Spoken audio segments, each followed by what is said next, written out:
bring him in alive. What? Armadillo, we can't bring him in alive. Why's that? If we take him in, the only thing he has to deal is us. Look, I don't like it, but this bastard has to go, Vic. Jail won't slow him down. You tried reasoning with him. I'm not going to lose my job so some kid-raping piece of shit can bargain out a sentence make me his fucking mate. Motherfucker, I'm a criminal. Ain't nobody giving me no fucking job. How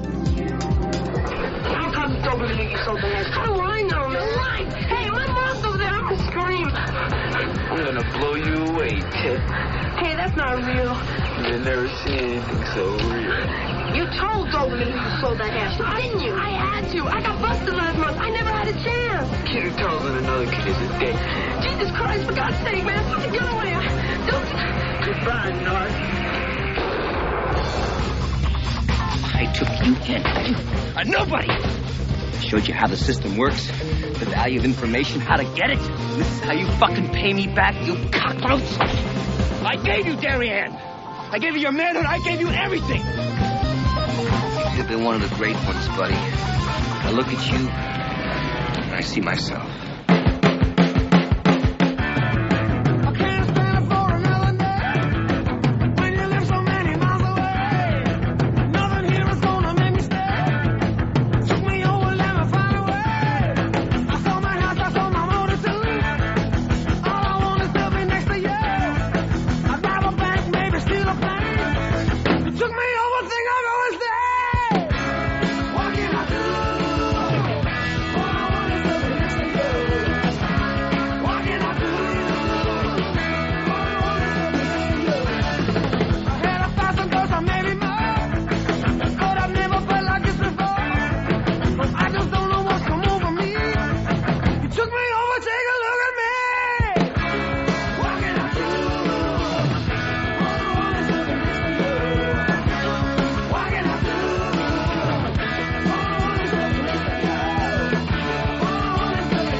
Ron and Fez show. Let's Sting and the Police. Sting, what I call the pre-loot era, before he actually started to get into the 25-stringed loot.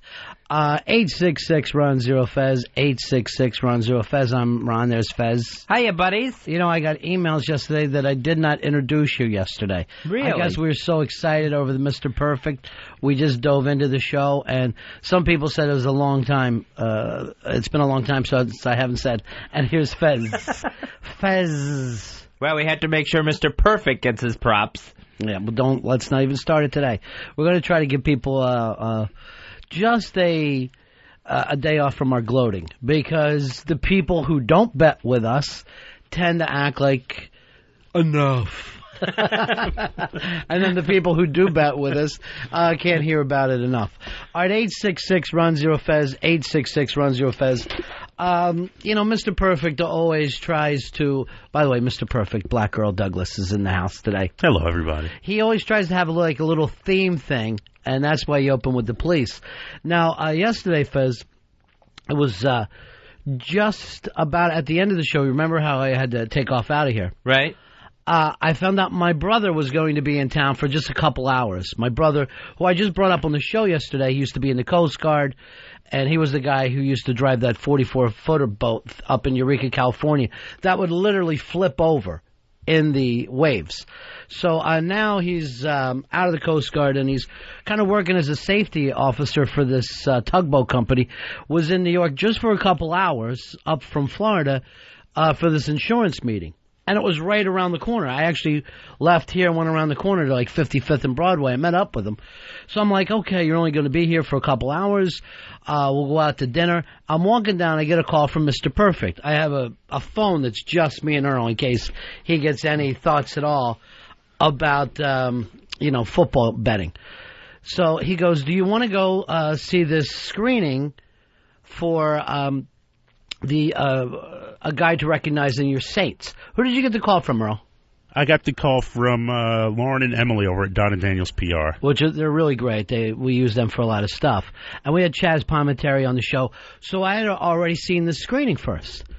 And I'm like, no, I've already seen it. I got my brother here. And Earl goes, well, there's, might be some people from the film showing up at this. I'm like, well, that might be cool for my brother. I don't know. Maybe I'll just walk in, look around, and then walk back out again. So we head right over there. Now, it's like literally 45 minutes, an hour or something by the time Earl calls me to when we show up at the screening. We come walking in, and like greeting people at the door is Sting and his wife, Trudy. So they're just like, hello, thank you for coming to this meeting. So my brother's like, what? And they're like, Robert Downey Jr., so it's Robert Downey Jr. So then we, walk past them. And my brother's like, wow, this is fucking cool, He's like, I'm from a small town. I don't know this fucking gimmick. I'm from Tampa. So we're, walking down the hall. Here's Dan Aykroyd, nice. Ben Gazzara, Fran Drescher. It was like some People magazine had exploded all over us. Yeah, we had better seats than what's her name, Susie Kurtz. Swoozie. Swoozie Kurtz is there. I love Swoozie. Yeah, it was just. Here was your favorite too, Fezzy. Josh Mostel was there, son of the late Zero Mostel, and I think the Purple Blob is what his big role was. Right, and Billy Madison. As well as in Radio Days. But it just went on and on. Oh, here's Barry Levinston. It was just the most bizarre thing. So my brother's like, holy fuck, you're talking with Dan Aykroyd. That's it for me. That's the best. What a great thing. Because I gave Dan Aykroyd the icebreaker, you look like $1 million. But then after all that, I had to rewatch the movie, which I'm going to tell you the truth. I like better the second time through. I loved it the first time before we had Chaz on. This is a great fucking movie. Did this win the prize at Sundance? I believe so. I think it won the equivalent of Best Picture at Sundance. And it's actually about Eastside Dave's neighborhood, Astoria. So if you're really interested in seeing the way Eastside Dave lives, go to this film. And it crisscrosses between the mid-'80s and now, and it just reminds you of what a hovel story it was in the mid-'80s. Yeah, it was a rough fucking, during crack days, it was a rough time. But there is a guy in the film, and I wish I knew his name because I've seen him in a lot of films. He's a character actor, who, I swear to God, you think that he's doing an impression of Mikey D. It just keeps going on and on. And all of his actions and the way that he talks reminds you exactly of Mikey D. Now, I emailed Mikey D about this, going, hey, you need to see this. It's a film about Astoria. Nothing back. I'm on his out list. Why would you be on his out list? That's what I don't understand. Because of you, Earl, and Dave, I've lost my pal. I don't see where any of us had anything to do with it. Not only that, but I feel like I've lost one of the best guests the show's ever had. His daughter, Blackie Hughechance. What's next? You guys going to separate me from Paulo? That probably wouldn't be a bad idea. I feel like I'm John Lennon with 3 Yokos surrounding me, keeping me away from my old pals. There's no need for Mikey D to be upset. I know he got upset. The thing that got him upset last time is me and Earl and Dave got mad at him for getting upset with Earl for not getting him his Poison tickets. Should have been taken care of. He's a VIP. Should have been taken care of. So I guess that's the end of our palship, because I've always heard back from them. But anyway, there you go.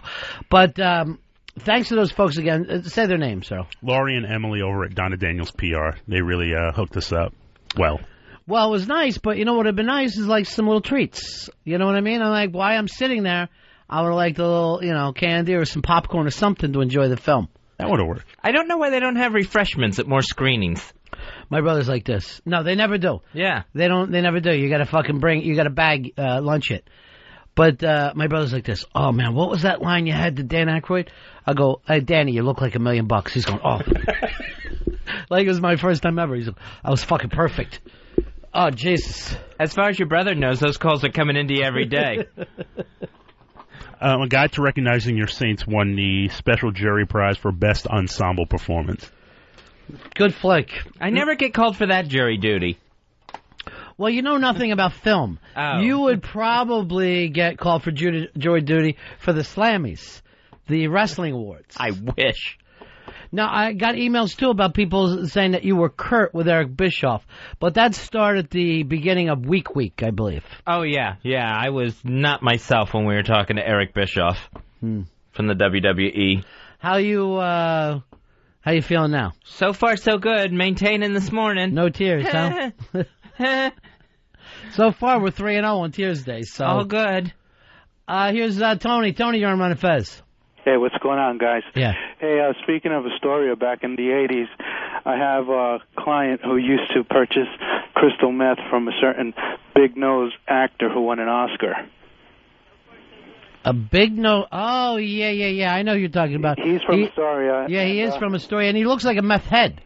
Someone I used to sell the C to used to buy that from him. All right, thank you very much, Tony. So, as long as we don't give out their names. But, yeah, I know exactly who he means. I think I know who he means. Write it down. I'm going to write down this name. Because it's the biggest nose I can think of that won an Oscar. No. Oh, damn. And this is how rumors get started. Michael, it's not Jimmy Durante, if that's where everyone's going with this. Michael, you're on Ron and Fez. Is it F. Murray? Yeah. Okay. Anyway, the Guide to Recognizing Your Saints, it also won Best Director at Sundance. Is that right? Also Best Director? Yeah. We're looking it up. Yes, it did. I got emails about this before, too, is that I think I made a statement yesterday. You can find independent film in your neighborhood. Well, everybody who lives in the smallest possible towns has given me the thing that, they only have one theater. So maybe for some people it's harder. But don't go out of your way to just see Spider-Man 3. There really are good films out there. I haven't seen the last film I saw was The Departed. Really? And that's like the only film I've seen, I think, in the past 6 months since Superman came out. I'm supposed to go out to see For Your Consideration tonight at Lincoln Center. And we may have somebody from that film on? Yes, scheduled for next week. Sorry, you don't want to give it away. Not yet. So Parker Posey? No. She's my dream. To me, I'd actually put her on the top of the hip list. I remember I saw her once, like in the East Village, walking her dog. She looked like royalty. She really did. I feel about Parker Posey the way Dave feels about Happy Typing Girl, where you just put her up on some pedestal that everybody else has problems understanding. How weird was it seeing Ben Gazzara? Yeah, because you're going, Ben Gazzara still alive? It was like the second I hung up the phone with you. Yeah. In front of the theater, he walked in. I think he walked in with with I guess his wife or something, completely unaccompanied. And he looked, and I was like, yeah, everybody left there, just started walking down the street because I was going, after party? We having an after party anywhere? That'd have been nice. This gimmick going. Yeah. It was really cute with my brother because you know how fucking my brother's into the cool thing, right? Right, very much. He's on the fucking cell phone as we're walking out of the theater, calling his daughter, calling his chick. The last time my brother Corky was in town, we had to stake out Main Street on Roosevelt Island where I live, waiting for Grandpa Munster. That was his big one. Mike, you're on the Ron and Fez show. How you doing, pal? Hey, what's up, man? I was wondering if you'd seen the John Lennon film yet. I haven't seen it, but Earl, you've seen it? The U.S. versus John Lennon? Yeah. It's a great movie. Great little documentary covering a... And we had the director on the thing, but I wasn't able to make that screening.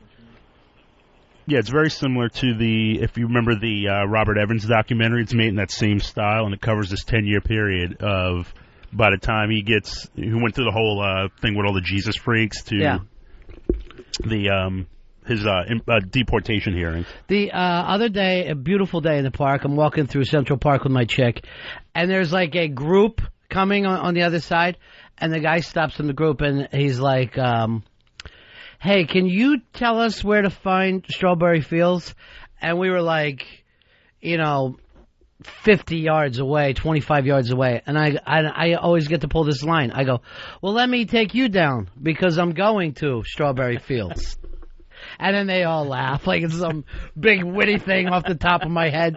But it was very weird because I really did walk over there. And middle of the day, not anything. People fucking showing up. It was real quiet, laying shit down. I mean, people really, really love John Lennon. Unbelievably, to this day, love John Lennon.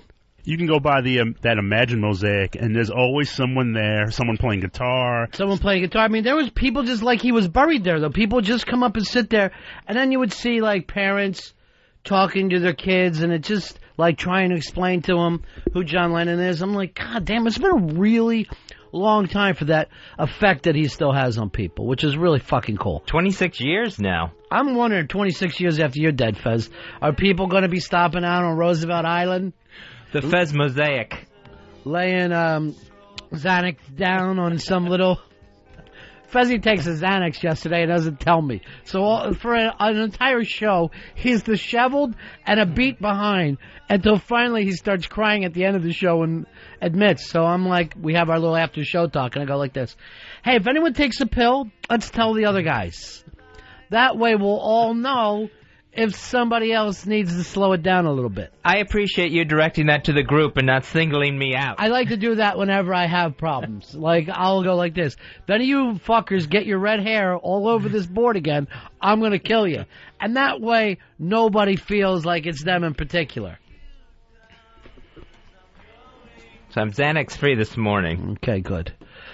And I don't see anybody doing anything for Paul McCartney. Nothing at all, Dave. Not a thing. He's not dead yet. They will. When Sir Paul kicks the bucket, forget about it. People are going to be weeping all across the globe. I don't know. I absolutely think so. I don't think he's the beloved Beatle. I think John is. Well, not only is he the cool Beatle and the talented Beatle and the less embarrassing Beatle, I think he's probably the favorite. I just don't see why you have to kick a man while he's down. You know he's going through a divorce. Why is he down? He's going through a divorce, and So what? He's going through a divorce. Who isn't? More people will probably leave flowers and candles after Heather Mills dies. So am I going to have to go out of my way to hold off making fun of silly love songs until after they divide up their cash? Oh, but you could give the guy whose idea was Sgt. Pepper's some credit. That's Paul McCartney, and that's a silly idea. Let's all pretend we're an old fucking band playing fucking instruments. I never even understood that one at all. Fez, what's happening with the divorce right now with Paul and Heather? Well, I know you keep up. Oh, yeah, I try to keep track of all this. In the divorce papers, Heather Mills had said a few weeks ago that Paul wouldn't let her have an antique bedpan.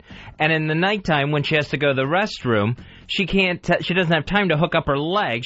And so since she couldn't have this bedpan... Oh, wait, I thought the antique bedpan was like a collectible. She actually wanted to hop up and piss in it. Yeah, she wanted to use that bedpan. And since Paul wouldn't let her have it, she has to crawl to the bathroom on her belly. Well, I think, like, if you're trying to get your wife to try things, having her piss in bed is not the strongest way for her to build up self-esteem. So now these weeks later, supermodel Kate Moss shows up and says, hey, I heard this bedpan story. I'll testify at the divorce hearing on behalf of Paul. I've seen Heather Mills without her leg, and as Kate Moss put it, quote, she moves like a fucking gazelle without that leg. There's no way they're calling this Kate Moss in, because all they got to go is, are you high on coke right now? And as soon as she says yes, everything gets thrown out. Don, you're on Ron and Fez. Hey, buddies. Yeah. My question is, what are they going to do in tribute for the luckiest man in rock and roll, Ringo Starr, when he dies? Ringo Starr is loved. I mean, everybody loves that guy. There's just something about him. I know it's all charisma. He's not going to rank as one of the best drummers, but, you know, when you're the drummer on the fucking one of the greatest bands, it's got to mean something for you. But I always thought he was kind of loved like the Philly Fanatic is loved. I mean, Ringo, no one's looking at him for the home runs. Ringo is just a... I've never loved the Philly Fanatic, just so you fucking know. I hate that fucking Muppet. Yeah, but, you know, it's almost like Ringo could have been one of the Monkees. He's got a lot of personality, and he shows up at everything. You know, like when they were all fighting with each other, he kept being friends with everybody. Greg, you're on Ron and Fez. Hey, yeah. I'm over in Houston. There's this giant billboard that says, Imagine Peace. And then real tiny, it says Yoko Ono. Like, you almost have to wreck to see that. What the hell is that doing there? Well, it's something that they did during the Vietnam War. John and Yoko did it. They've done it, I think, every this time of the year. They've always put up some type of billboard. Yeah, and they'll put up the war is over gimmick and all. And it's just, it's art for Yoko. So they're just throwing away money on this stuff. It's not throwing away money. It's a political act. If people think to themselves, if everybody did Imagine Peace, I guess it would work. It just takes you out of your mindset for 1 second, doesn't it? Yeah, when I'm crashing trying to figure out why the hell it says Imagine Peace really huge. Maybe you shouldn't be driving. I think we're at the point right now that if a billboard can freak you out that much that you no longer can maintain. McDonald's dollar menu, yikes, he's pulling off the road. Dave, you're on Ron and Fez. I hate Ringo Starr. What? Yeah, he's a hack. Not everybody loves him. Come on. Not everybody loves Ringo. Dave in South Carolina hates him. Literally hate Dave. I hate him. Wow. That's a long way to go. There doesn't seem to be enough there to hate. I mean, he doesn't bother that many people that you should go to hating him. I can imagine indifference towards him. I don't think it's a bad thing to be known as the 4th most talented Beatle. I wouldn't mind. It's like George Harrison. It's like, resume, played lead guitar in the Beatles. It's like, how can you beat that ever? Here is Dave. Dave, you're on Ron and Fez. Oh, Paul will never be as loved as John because he didn't do the right thing. He didn't die young. He kept on living. Yeah. But, you know, there's some people that didn't die young and they're beloved. Dylan is still beloved. And if he would have died in 65... They love Ali now more than ever. Yeah, Ali is... Yeah, sometimes you love more by lasting longer. Look at Johnny Cash had to wait until he got older before he got beloved all over again. Walter Cronkite. Walter Cronkite, what band was he in? So the thing right now with Paul is maybe he needs an extra 20, 30 years. And then people go fucking just crazy. Crazy. Tony, you're on Ron and Fez. Hey, great show, buddies. Yeah, it is. Quick question. I think the reason why Lennon is so beloved, I mean, I love Lennon and McCartney, and McCartney's going to get his due. But you know what it was? I was in 6th grade, and I'll never forget when he got killed, Lennon. It was tragic. He was taken from us, Ronnie, and that's what really you feel. He was taken from a madman who really deserves never to see the light of day. And you know what? It's heartbreaking to see the old news clips, the way he was taken out. He was a peaceful, loving guy, and it still hurts. All right, Tony. Yeah, good point. You really can't compare one to the other. But while they were alive, here's the weird thing about the Beatles. And then we'll move on from there. The fucking cool people liked John. The little girls liked Paul. That was the appeal of the fucking band. And also, it seemed like Lennon was more of like, for lack of a better term, he was more of a street guy. He hung out in hip places. He hung out in the Village. He hung out. You could see him literally walking down the street in Manhattan doing everyday things like everyday And Paul people. seems like he is in the back of a Rolls Royce all the time. Yeah, and Lennon knew when to step away. He's like, you know what, I'm going to stop and raise my kid and be a New Yorker. I love it here. He always professed how much he loved the city. Paul was the most laid back, though, of the Beatles by He far. was not. He was the fucking marketer. He was the businessman of the whole band. Charlie, you're on Ron and Fez. Hey, fellas, Jerry Garcia, definitely beloved, died old. I don't know if Bob Weir would have the same effect. Bro, first of all, Jerry did not die old. He just looked really old. What was Jerry Garcia even 60 when he died? No. How do you think? Was he in his 50s yet? I thought he was 52. Yeah, I mean, he was not nearly as old as he looked there at the end. So, he was, and actually, all the Deadheads fucking lost it, even though they've been waiting for years for Jerry Garcia to die when it actually happened. Well, I don't know how we leaped into this from just running into Sting last night. English rock stars. I don't know. Dave, you should have came over for this stuff. I was working on some things. I was working on... Still working on Board Gossip?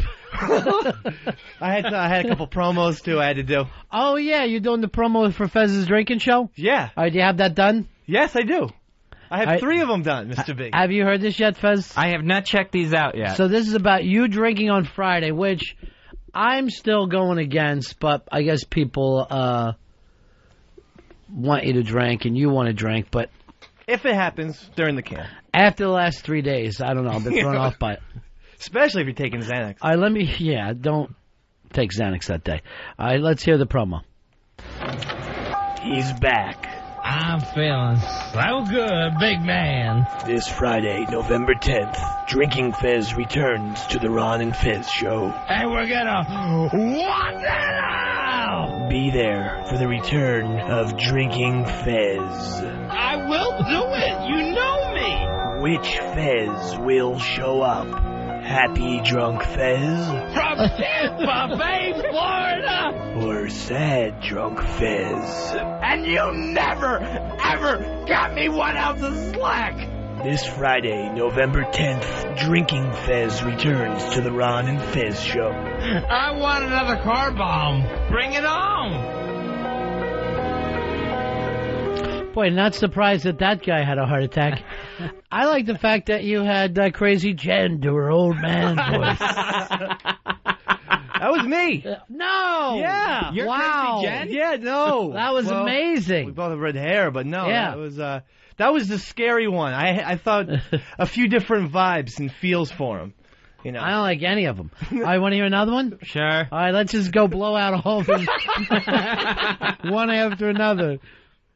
It's Friday. He's drinking again, baby. I am just smashed at this point, and my pimp cup is now missing. Drinking Fez returns to the Ron Fez show. Where is my pimp cup at this point? This Friday, the return of Drinking Fez. I'm feeling so good, big man. Drinking again and thinking of when. You haven't had a drink in a year and you're a fucking alcoholic. You haven't had a drink in a year and you're a mess. I was going for a Dean Martin. Who was doing that for? That was me. Holy that shit, me. I had no idea. Really? Amazing. Yeah, that was me. You're really on a roll. Yeah. All right, and you got one more for us? Yeah. Okay.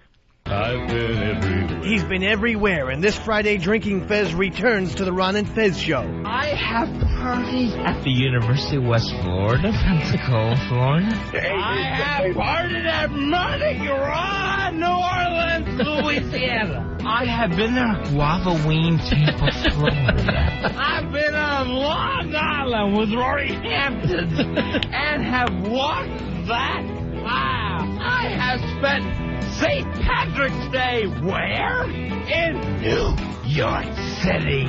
Friday, Drinking Fez returns to Ron and Fez. I've been everywhere. Wow, this is the most stupidest bragging I've ever heard in my life. Hey, I got a new nickname for you, Dave. What's that? Small market. You know, Man. I don't even know if there's a market that's small enough for that voice, that promo voice. He's been everywhere. Well, I had the scary voice first, and then the Frank Sinatra voice, and I ran out, so I couldn't quite think of one. So it was really lame. All right, Fez, you will be drinking for your 1-year anniversary of you having the heart attack. Yeah, it's been a year since I've had a drink. November 10th on this show will be my first one since.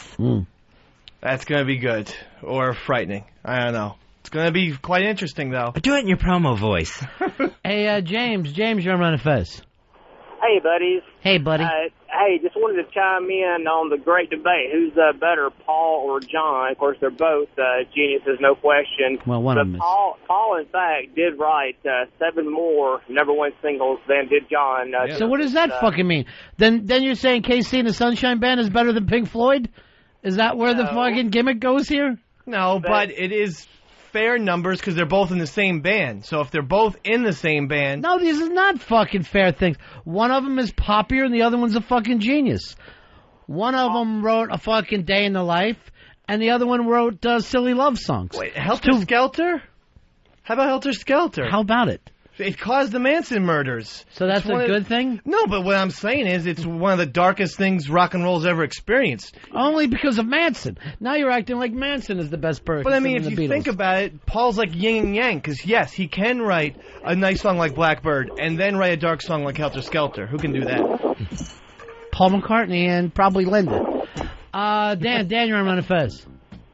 Hey, buddies, how you guys doing? Good, man. Hey, I need to tell Dave, man, those fucking promos fucking sucked. Really? They're terrible. Why? Yeah.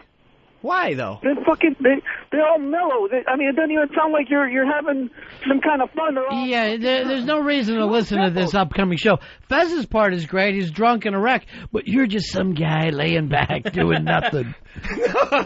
You got to get Friday. You got to be that guy. Monster truck guy. You can't miss this. I have problems doing that voice. No, you don't. No, you don't, Paul. Believe in yourself. All right, I'll work on it. Yeah. It's Friday.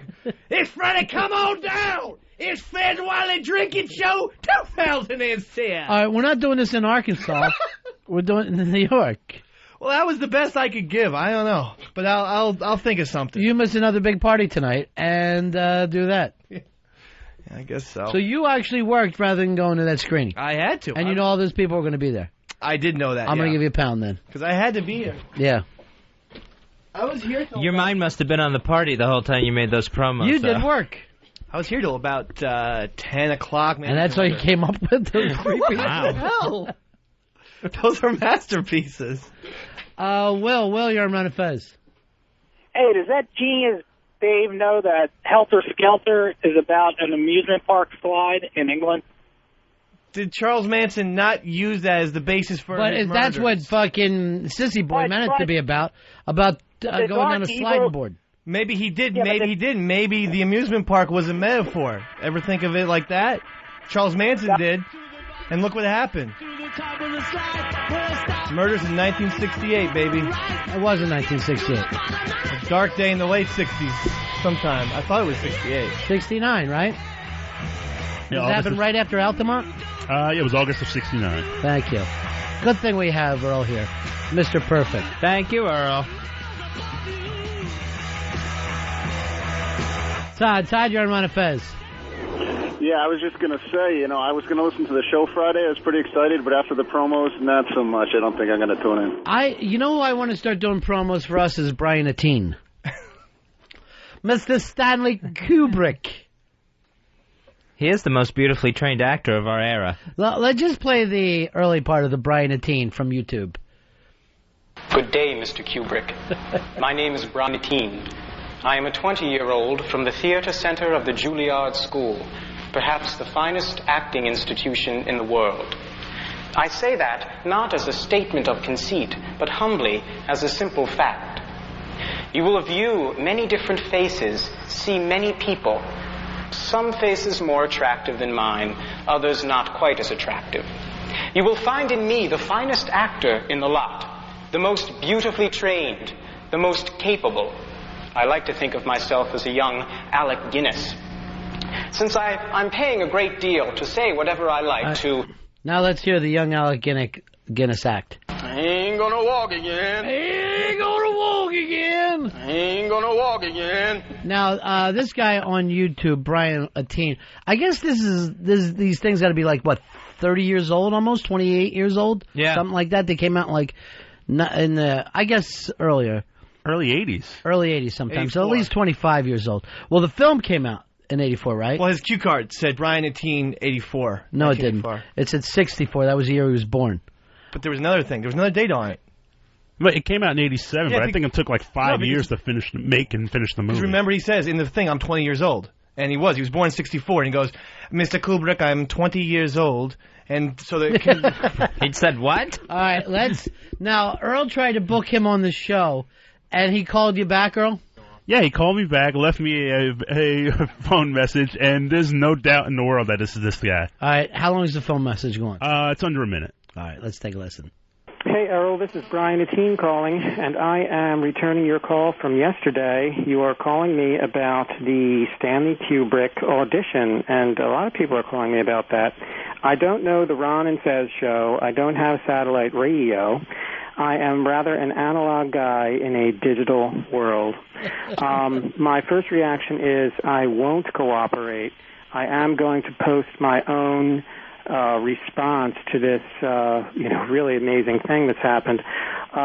So if you want to give me a buzz back, yes, but, short answer is going to be no. I'd rather just respond myself. But I did want to give you a call back, and that's it. Thanks a lot. Bye-bye. Oh, it's pronounced Ateen. Thanks. Bye. But he's still trying to promote. Still. You know what? When he said, I don't have satellite radio, and then I'm an analog man in a digital world, and then he still wanted Earl to call him, I had the feeling if we hand Brian Ateen an XM satellite radio receiver, he will do this show. I say, why waste one? No offense to Brian, but why fucking waste one? He's never gotten in a single film. You can always tell it's him with the Kubrick. Because it's Kubrick. Good evening, Mr. Kubrick. Well, now you have it like he's Dr. Evil. All right, so your promo's awful, but you worked on something. And I'm going to guess you were sober when you were working on it. Dead sober. I was out hours and hours. Mike, you're on Ron and Fez. Hey, guys. Yeah, Dave, it's not that the promos sucked. It's just that first one seemed to go on for like 3 hours. Well, it was. It was a longer one, but why? I made him different times. The problem is that I fell asleep before it was over, so I didn't know when to tune in. Fezzy, can you pull off a drinking show? Yes, I believe so. Yeah, I can totally pull off a drinking show. It went from I believe to I can totally pull off. I'm worried that the reason why you stopped drinking is because of your heart. Right. And what are you planning on drinking on Friday? What I wanted to drink was some whiskey. Sevens and sevens. No. Yeah, sevens and sevens. Highballs is his well drink of choice.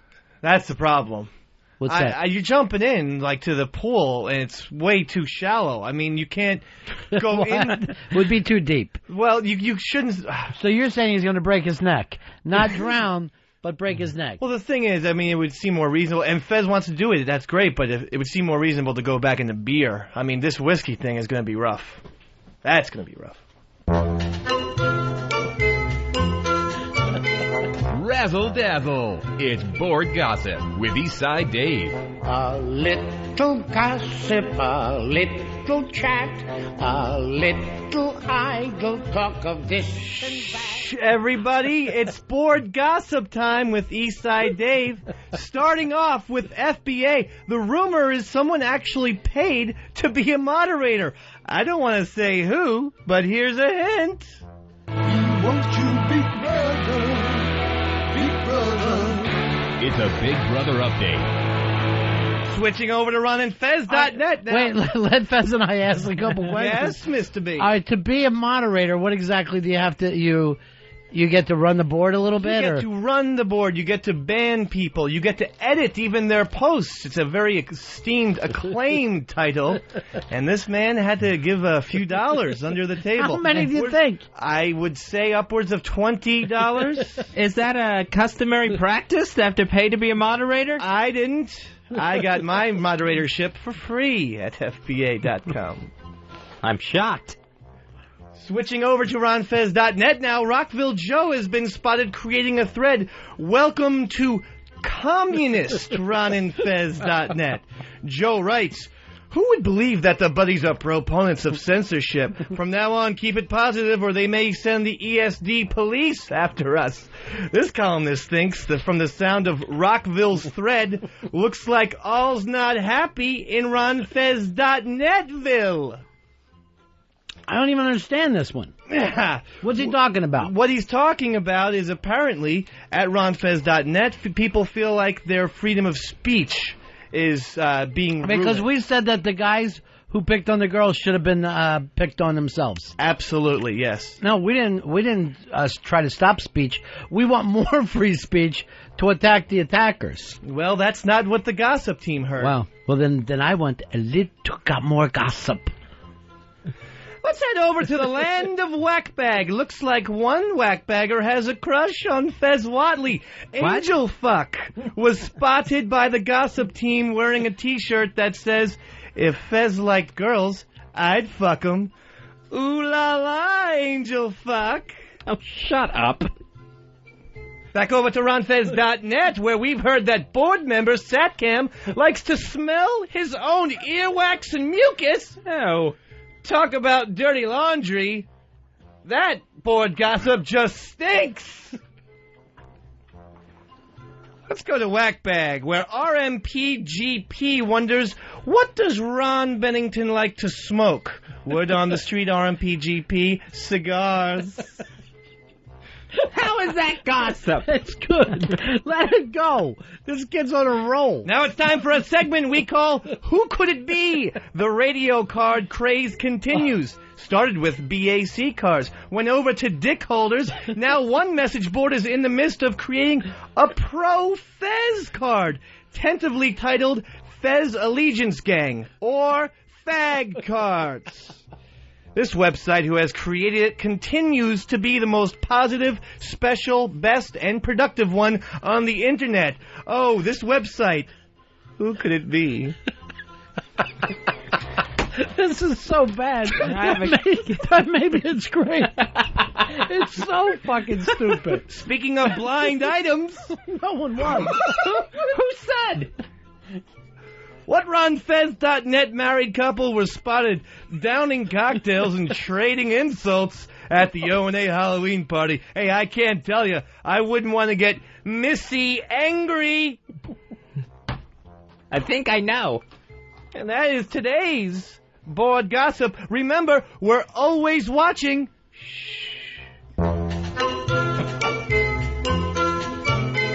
Razzle Dazzle. It's board gossip with Eastside Dave. A little gossip, a little chat, a little eye. Wow, board gossip. What does razzle dazzle mean? It's a celebrities, life, paparazzi, Hollywood, flash cinematography, razzle dazzle. Cinematography? Oh yes. All right, now time for rebuttal. Here's Indy Mike. Ooh. Hey, Indy Mike. Hey, Dick Holder number 6 checking in. I had a question for Dave. Face. Dave, where exactly did you get that one rumor about a moderator? Indy Mike, the board gossip team never reveals our sources. I think it might be the one that I posted and said that rumor had it, but I don't think that was about me. Possibly. That's not how the board gossip team took it, though, Mike. All right, Dave. We'll see. Indy Mike, if I were you, I'd hire a publicist to handle this scandal. Hey, Joe, you're on Ron and Fez. Please never do this again. Never. I'd rather listen to Go to My PC commercials. Razzle Dazzle. It's board gossip with Eastside Dave. A little gossip, a little chat, a little idle. I feel so bad Steve C has to say razzle dazzle. maybe that's why he won't do the voiceover for any of my promos. Brian, you're on Ron and Fez. So this is what we traded comedy pyramids for. This idiot. Nice. Brian, we stopped doing comedy pyramids for 2 reasons. Hay seeds. 866-RON-0-FEZ. 866-RON-0-FEZ. Tony, you're on Ron and Fez. That is fucking hilarious. You guys got to let him do that every fucking day. Just in that same fucking voice. Razzle Dazzle. It's Board Gossip with Eastside Dave. Thank you very much, Tony. The Board Gossip team salutes you. It's so fucking awful. What? So you got a whole team, huh? Oh, yes. That's good. They're on the internet. You understand? The Board, B-O-A-R-D. I swore it was B-O-R-E-D. I realize now the title was a poor one. Because I was so fucking bored. I couldn't stand it. I can't believe Missy and Jeff got out it. No one escapes the Board Gossip team. You're the only person on the team? Maybe. Shh. No matter how drunk you happen to be at the same party. TJ, you're on Ron and Fez. What's up, buddies? Yeah. DIC holder number 81. Face! Dave, love the bit. Awesome. And just to give you a little bit more, the boys over at openanthony.net pronounce Fez King Pimp. See you. Very nice, Fez. Thank you. King Pimp. Everybody's trying to get him to stop crying.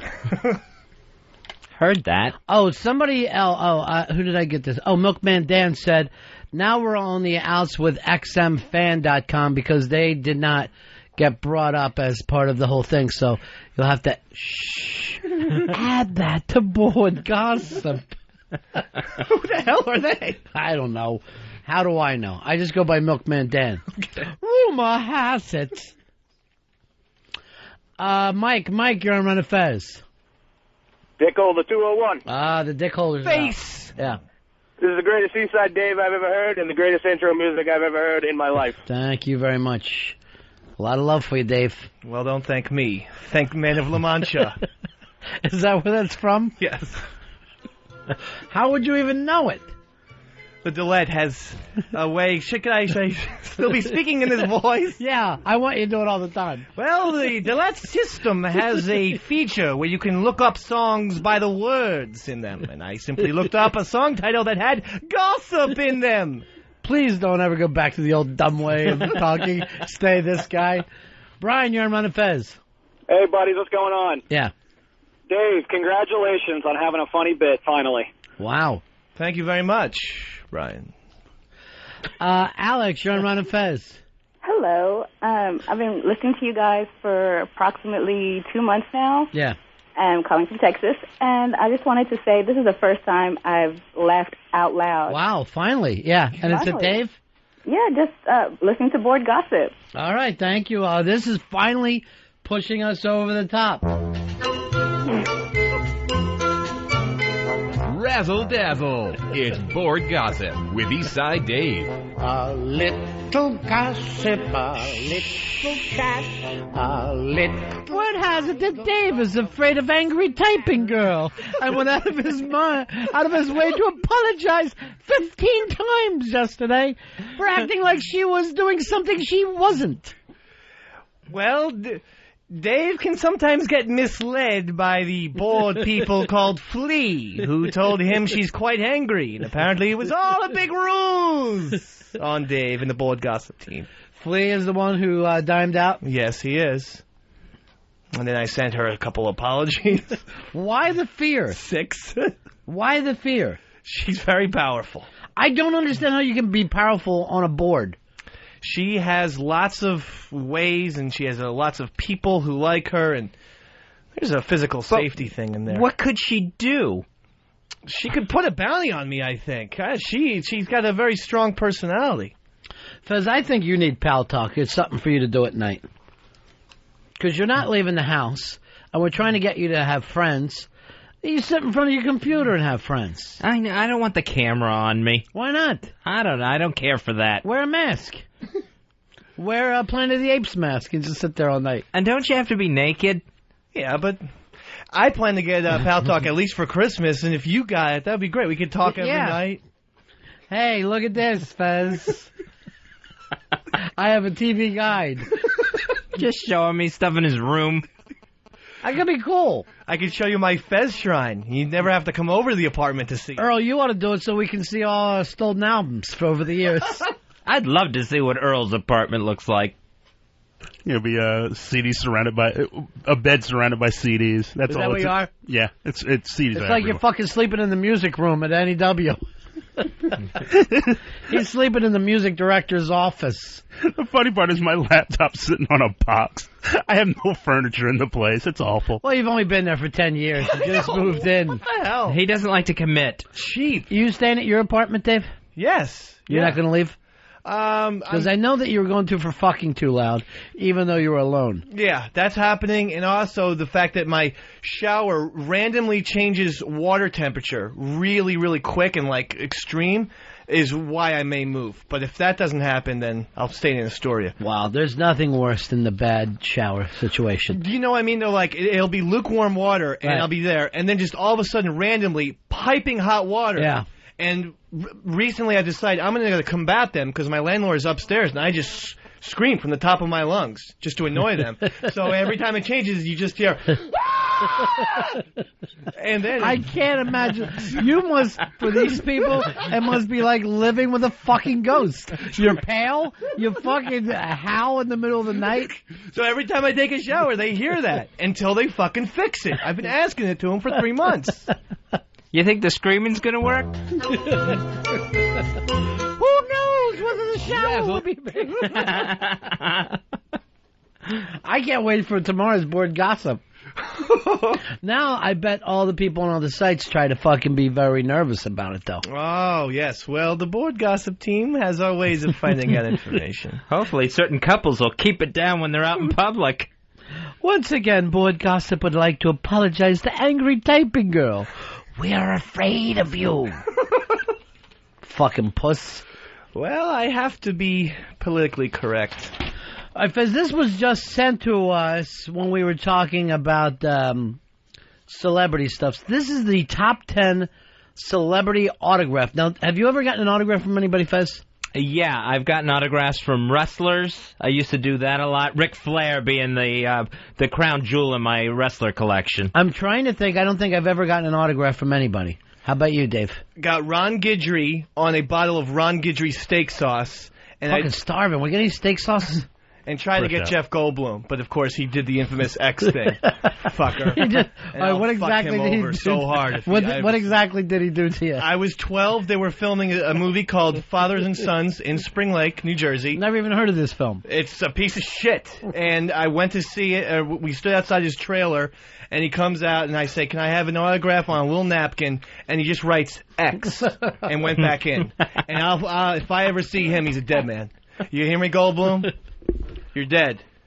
All right, well, these are the... would you ever pay for one? Because that's the new big thing. Sports memorabilia. No, I don't think I would ever pay for an autograph. All right, here's the top 10 right now. Pele's autograph can pick up $1,500. Wow. Madonna, $1,600.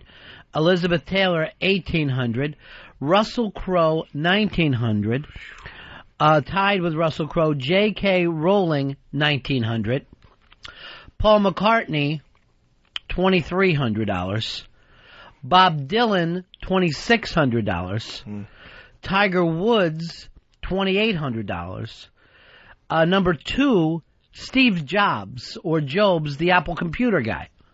I never would have thought he was that high up. One of the reasons is he refuses to sign for anyone. So if you really want to get your autograph up there in the world, don't sign.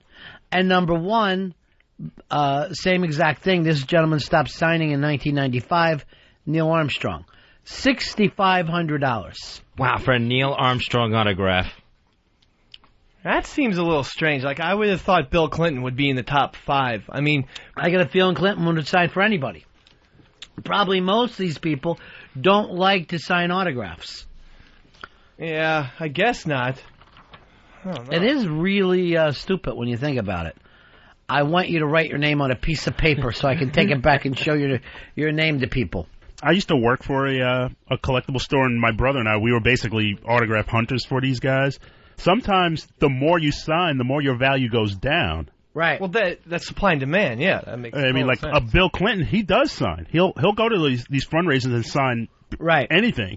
So that's probably why a Clinton autograph is probably low. Let's say like Bill Russell would be really high because he never signs for anybody. Bill Russell won't even sign for other players. Huh. I can't imagine that Michael Jordan has signed a lot because he doesn't need the money. I can't believe he signed a lot. But he had the Nike deal. And he used to have to sign so much when you worked for Nike. He used to sign shirts. He used to sign, I think, balls every day. He used to sign sneakers. So a lot of these guys, sports guys, they make a deal with one company, and then they take like an hour a day, and you're just signing one thing after another, and then those people take that shit away. Now, another thing, too, with the Michael Jordan is you don't know when the black market could have screwed it up of people faking his thing. Yeah. So suddenly now, how can you believe that's any one person's thing? That happened. We knew black market guys. They completely would ruin the market. Let's say when the Mets were really big in the 80s. I knew one guy who worked with Gary Carter. He did Gary Carter's autograph better than Gary Carter did. And there was so many fakes floating the market. Well, who would you got when you worked for the autograph guys? Just whoever were the stars of the day. Like say, if the Cubs were in town, you wanted Andre Dawson and Ryne Sandberg, or if the Cardinals. And what would they give you, Earl? You were a little kid at the time, right? Yeah, I was like 12, 13 years old. So this is what bugs people. Some ball player, he's like, he wants to go home and eat, and they're like, oh, why don't you sign for the kid? What's that little black kid do? Take it right back and fucking sell it. So really, you're just trying to make money off the guy. You don't like him. You don't care about him. You're just trying to make a buck. What would the autograph guy throw you? Probably like between like $20 and $50 sometimes. That much? Yeah. I mean, it was sometimes. And that was 80s money, right? Yeah, it was 80s money. It depended on the player. Let's say if you got like a Frank Robinson, you got a lot of money because he was a Hall of Famer. But you see now why these guys could be bugged. I mean, why should somebody make fucking, a couple $100 off you every time they see you? It's got to be annoying. I think a handshake is better, than an autograph. Why even shake the guy's hand? Why not just see him and that's plenty enough? Then you always have, their skin cells on you. Yes, and they have yours on them. You can understand why people don't like that. Jason, you're on Ron and Fez. Hey, what's going on, buddies? Hey, buddy.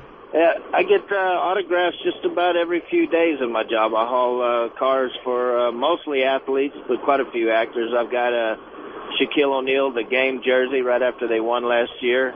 I've got Harrison Ford, Richard Dreyfuss, Bill Mueller from the Red Sox. I've got Sean Merriman gave me his game shoes and a ball. All right, now let me get this straight. So your job is to deliver them cars, right? Yeah, either they've already owned them and, because of spring training or whatever, they're moving back and forth. They want their vehicles, or it's something they had customized in Miami and they live in California. I take it right to their house. Besides them paying for it, then you ask for something extra for yourself. Oh, yeah, I hit them straight up. I'm not shy about it at all. I ask for an autograph, and then they tip really well. Most of them throw out some cash as well. A couple of them seemed perturbed about signing, but, I'd play them up, tell them what they want to hear, make like I'm a big fan, and then I got a big room at my house just full of all these autographs. All right, now you see why these guys should be annoyed. I mean, they're already paying for a fucking service. That ain't enough for this guy. He's got to waste their time and make them do extra shit. I'm sure his boss doesn't know that he's asking these clients for stuff when he shows up. You think Shaquille should have called his boss afterwards and gone, don't let that fucking weird guy from Texas back in my house. He took one of my shirts. But you also got to remember, these were the mid-'80s. The players were so much more accessible back then also. And that's because that the autograph thing hasn't blown up like it has today. Yeah, when we started doing it, it was still very early. It was still it was still kind of this underground type of thing. I was reading the thing with Bill Murray, and when he's out golfing, people are asking for shit. They try to hand him clear plastic to sign so that then they can put it over a Bill Murray picture and then sell it. And he's like, no, I'm not fucking signing this shit. You're saying, oh, it's great to meet you, but what you're really now saying is I want $250 for meeting you. I mean, if that's the fucking what it's worth, then he should sit at his house and do it all the time. And then the easiest way to get around that for the celebrities was always personalize it. Always just write, hey, what's your name? He's like, hey. Yeah, they don't want you to do that. They don't want you. You can tell ruin it. Yeah, they'll ruin it if you have like 2 Earl from Frank Robinson or something like that. See, I don't think I would want an autograph, but maybe somebody signing their book or like movie script would be kind of cool. I can understand that. Right. If Quentin Tarantino signed, like, maybe the cover of Pulp Fiction DVD, I would dig that. But I always think celebrity autographs are sort of weird. Yeah, they are. I only think I would sports. just write X. But isn't it weird, like, I think, like, sports autographs, like, don't they always seem acceptable, but celebrity autographs are bizarre? I don't think any of it is acceptable for adults. I think for kids, you get it completely. A kid wants something. But an adult, you shouldn't want anything. That's Rosie O'Donnell. She won't sign autographs for adults. She'll only sign them for little kids that come up to her. What little kid wants Rosie O'Donnell's autograph anyway? I can't imagine. I think that was back when her show was on every day. Are you taking a Xanax? No. All right. I've not taken a Xanax today. I was going to chalk the Rosie O'Donnell thing up to Xanax. No, nothing. Okay. John, you're on Ron and Fez. What's up, buddies? It's Rob on Staten Island. I want to know, is it possible to get a Fred autograph? Oh, yeah, that's the coveted Fez, Ron, Earl, Dave autograph, which we normally refuse to do. Yeah. But in your case, yes, we will. We're going to give out a Fred today. Hey, did you ever get us a opening for Fred? Oh, yeah. Yep. We do? Mm-hmm. All right, let me take a listen. Because have we done this on the show yet? We haven't done the open on the show yet. All right, let me hear. And now it's time for the Fred recommendations. So stupid. That was Fred recommendations. I'm recommending the new trolley car going through town.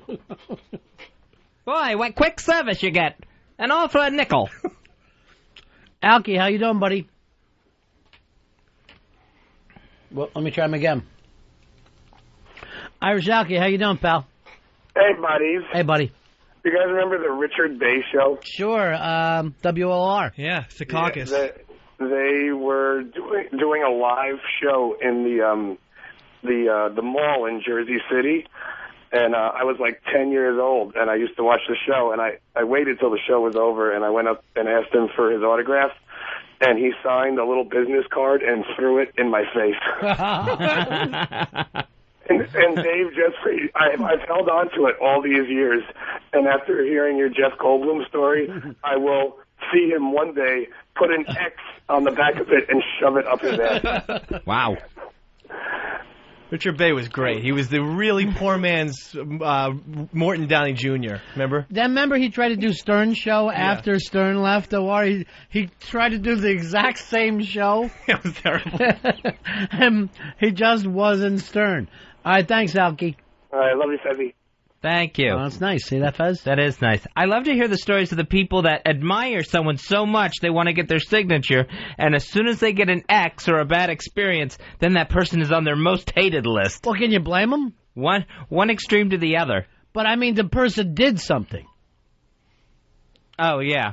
It's one thing if you just start to hate a celebrity for no reason. But if anyone on your street throws something into your face or, does the thing like they did to this dumb redheaded kid where you just write an X and throw it back at him, it's not the same as not signing. It's not the same as going, oh, I'm on my way or I have an appointment. That's going out of your way to fucking insult. Yeah, that's totally true because I despise Pete Sampras, but not as much as Jeff Goldblum, because when I saw Pete Sampras, there was no one around him. I was in a tunnel at the U.S. Open, and I asked for his autograph, and he goes, "Not right now, kid," and just walked right past me. Now, I was offended, and I hate him for it, but if I saw Jeff Goldblum today, I think I'd punch him in the stomach. Did Sampras win or lose? He won the game, the match, and he blew the fucker out. It was like the second round. Maybe he had to take a shit. You don't know what was going on in his life. After a tennis match. Why not? Mike, you're on Ron and Fez. How you doing? Yeah. Hey, I'm a pilot and we do a lot of celebrities and stuff like that. Right. And when the people who are doing a job for them then ask them for an autograph, I mean, can you think of anything more scumbag-ish? I mean, you know, you're doing a job for them, you're providing a service, and then you turn around and you go, yeah, in order to get this car off the truck, we're going to have an autograph. You might as well hold them up. It is really true. It's asking too much. I got to agree with you. And the thing is, you're in their life. You're fucking, you know, you're part of their life right now. You're interacting. You're providing a service. Why should they give you anything more? Why would you want anything more? Well, but at what point you don't ask them for that? I mean, you're providing a service, and 9 times out of 10, it's a private service. You know, they didn't have the car delivered or flown on the airlines, or being flown so they don't get hassled. And then you go, I need an autograph. Are you kidding me? I mean, come on now. I mean, how's I gotta agree with the same thing. I thought the guy from Texas was a fucking low blow. Well, he's driving a truck, so what do you expect? You know. All right. Well, now it's getting a little meaner. All right. Thanks, man. Pilots versus truckers. Yeah. I never thought we were going to get to that point. You know, I mean, some people have to travel on the surface of the earth. We can't all fly above the clouds. You're both in transportation. Here is Chris. Chris, you're on Ron and Fez. Hey, guys. I got a buddy of mine who went to every Macworld Expo with this one magazine for 2 years. Finally got to Steve Jobs and asked him to sign it. Jobs said no. His girlfriend said, come on, he's had this thing for 2 years. And Jobs said, oh, fuck you, that's your problem, isn't it? Turned around and walked away. I love it. Why? I love Steve Jobs for that attitude. Fuck you and your fucking old magazine. You love me, you piece of shit. So weird. Steve Jobs. First of all, what has he ever done well? Market. He didn't invent this fucking thing. You think he's sitting around at night going, oh, what am I doing with this iPod? He pays people, they come up with it, and then he sells it. What is that? Why would anyone want that fucking autograph? I surely wouldn't. I like a president or an athlete or a baseball player. It's really the only two I care about. Do you have any presidential ones? Would you want a fucking George Bush autograph? That's a really good question, and I would say, fuck it, yeah. I don't really like the man, but I want a presidential autograph sometime in my life. So I'll go yes. All you got to do is give money. They'll send you on the Christmas card list. They send out 1 million. Those aren't real, though. Those are either done by staffers or, done by computers. That's not real ink. You wouldn't want you honestly don't want the autograph of a computer. No, I don't. I want George Bush. Let me get your computer's autograph. Any president, because think about it like this. It is living history. I'm into Razzle Dazzle. It's Board Gossip with Eastside Dave. A little gossip, a little chat, a little idle talk of this awful. and that. I can't imagine how this fit into the play. I don't understand what Man in La Mancha was thinking then. Here's Dan. Dan, you're on Ron and Fez. Hey, I'm an autograph collector, but I'm probably one of the nicer ones. You sound where like I only get one from each person and never bother that person again, even if I run into them, in a future event. Well, and it's got to be specific what I get. Like I'll get baseball cards, magazine covers, DVDs, CDs, but I won't get like a napkin or something. So if I run into someone who I don't have an autograph of and don't have a picture to get signed, I won't bother that person to ask. So how do you have all the spare baseball cards? How does he carry around all the spare memorabilia? Well, here's what I don't understand when it comes to memorabilia. All right, it's one thing for you to meet Pete Rose and go, I want to have Pete sign this so I can show my friends. But when to go out and buy a Pete Rose autograph when you haven't met him, I don't understand the occasion there. And that's what these fucking collectors do. Oh, look at this, I have a Pete Rose. It's just having a little bit of Pete Rose, though, in your life. Why won't you do something cool then, an original? Collect footprints. Just fucking get down, try to work on the footprint. Something that all the other fucking idiots don't have. What if people could be... Be a pilot, not a trucker. That's what I'm trying to tell you. Fly above it all. Look, I had plenty of opportunities to buy a Mantle and a DiMaggio autograph, but I wanted to get one on my own and ended up doing that. It's my most prized possession. Really? Autographed Mickey Mantle and an autographed Joe DiMaggio card. Card? Actual baseball? Yeah, they had these special. The store I worked for, they had Mantle and DiMaggio come in and do a signing, and they had these special cards made up, and I got Mantle and DiMaggio. But together, same card? Different cards. They came in different appearances. But. I got a thing that was handed to me from a record guy, and it was all the Beatles signing an album cover. It was the White Album, right? And I went down and ripped Paul's name off the one corner. Why would you? I just ripped his name off because I didn't want anybody to think I was a fag. What fag? It's Paul. Didn't it go up in value? Yes, I believe it did. It's like number 4 or 5. It's ridiculous. You think that was a mistake to rip his name off? Yes. All right. It's a big one. You're going to end up on Board Gossip. Yeah. I'm going to make a note. Jones, you're on Ron and Fez. Hey, Ron and Fez. What about what little Jimmy does and take a picture with a celebrity? Yeah, little Jimmy does that with everybody, and when they don't take the picture with him, he fucking loses it. He goes out of his mind.